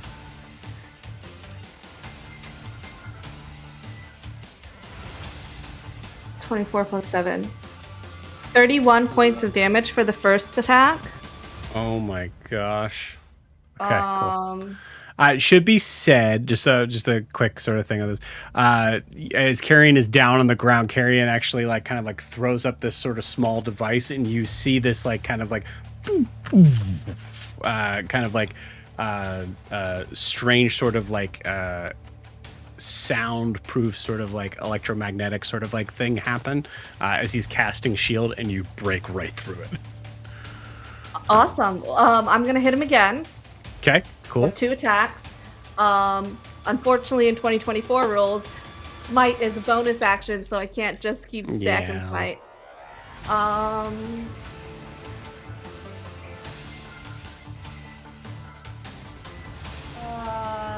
Does a 22 hit? 22, yes, 22 also passes the shield threshold by 1. That was the wrong dice. Let me roll that correctly. That's another 10 points of damage. Okay. Oh man. And because I have a long sword, that's sap, so he has disadvantage on his next attack rolls. Okay, very nice. She said take the leader down and everyone else will run. Yeah. You are I will okay. This dude has gone from totally fine to being able to laugh maniacally to being on death's door. Hey, we can take him down. She'll just pop a 1 point of healing hands in him and he'll be fine. Okay, all right, we could go that route. That's fine. Cool. Okay. I did not roll a nat 1 to see if he just full on surrenders. Okay, cool. Anything else on Lysandra's turn? No, I'm going to stay where I am in case he tries to run away so I can attack him if he tries to run. Okay, you got it. I'm in a place where I can do that. Like, he would be in my threatened range. Yes. If he stood and ran, good. Oh, good. 100%. Yes, 100%. So it is now Flinch's turn. I don't want to take credit for this, but Flinch is, in my view, someone who would also be her character is also a beginning D&D player. So they're going to run from the goblin to go and attack the leader. I'm going to say Flinch gets an opportunity attack on her that definitely hits.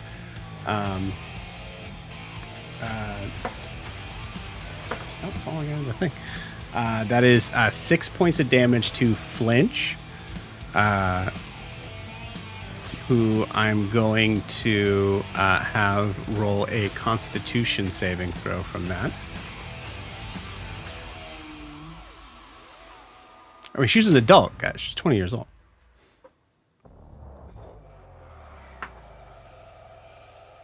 And Lysandra's 23. They're both strong, confident, independent women out in the world. I want to say so I want to explain what I was doing here. I was rolling a Constitution saving throw on the idea of someone who has never been in a fight before getting their first stab from something. So I was rolling to see if she would be stunned in this moment from dealing with this. She rolled a 19 on the die. So she is pushing through the pain. She is continuing, raising her maul above her head and is running straight at Carrion.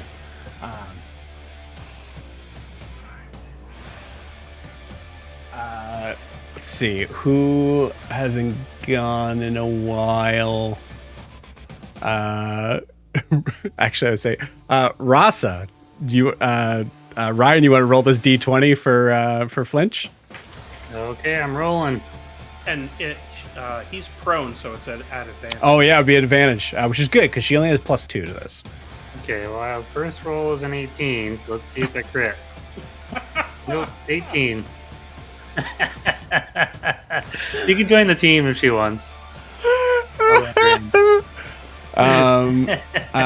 Let's have some more fun with this. Blair, roll me a d20. I'm going to say 11 or higher to see if the rivet function of this weapon works, as she has never tested it. And then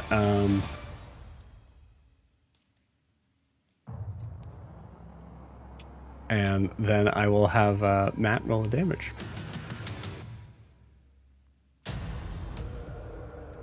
What are the dice for damage so I can get them out, Joe?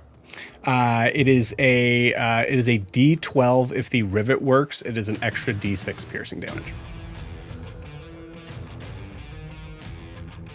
I can't hear you, Sarah. You're muted on EVMux.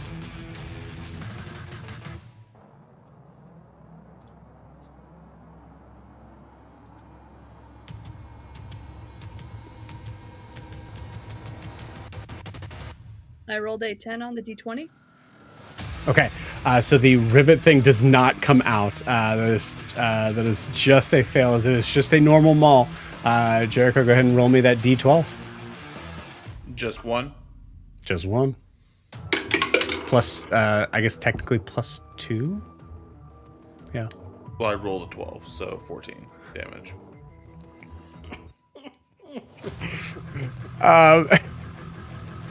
Hey, Joe, how do you do this? No. How do you do No. this? I'm gonna. The DM's character gets the kill for the. I know. I did all of that work. And then I know. DM steals the damage. I from know. me. Okay. Here's what I Even will with the say. new 2024 rules with bonus action smite and debuffing paladins, the DM swoops in. Kiki, you're a DM. Tell me how this goes down after your smites. How your character takes Yeah. my character's kill? Okay. Yeah. Okay. Welcome to being a TM. Oh my gosh. Well, Flinch is gonna come up.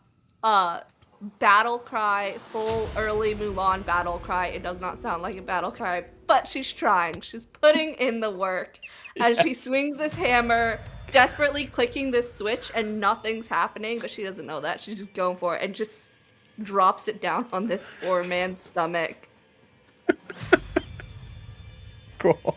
Incredible. Drops down. You see the hand that is clutching around this arm, kind of like clutching the cannon around, goes fully limp.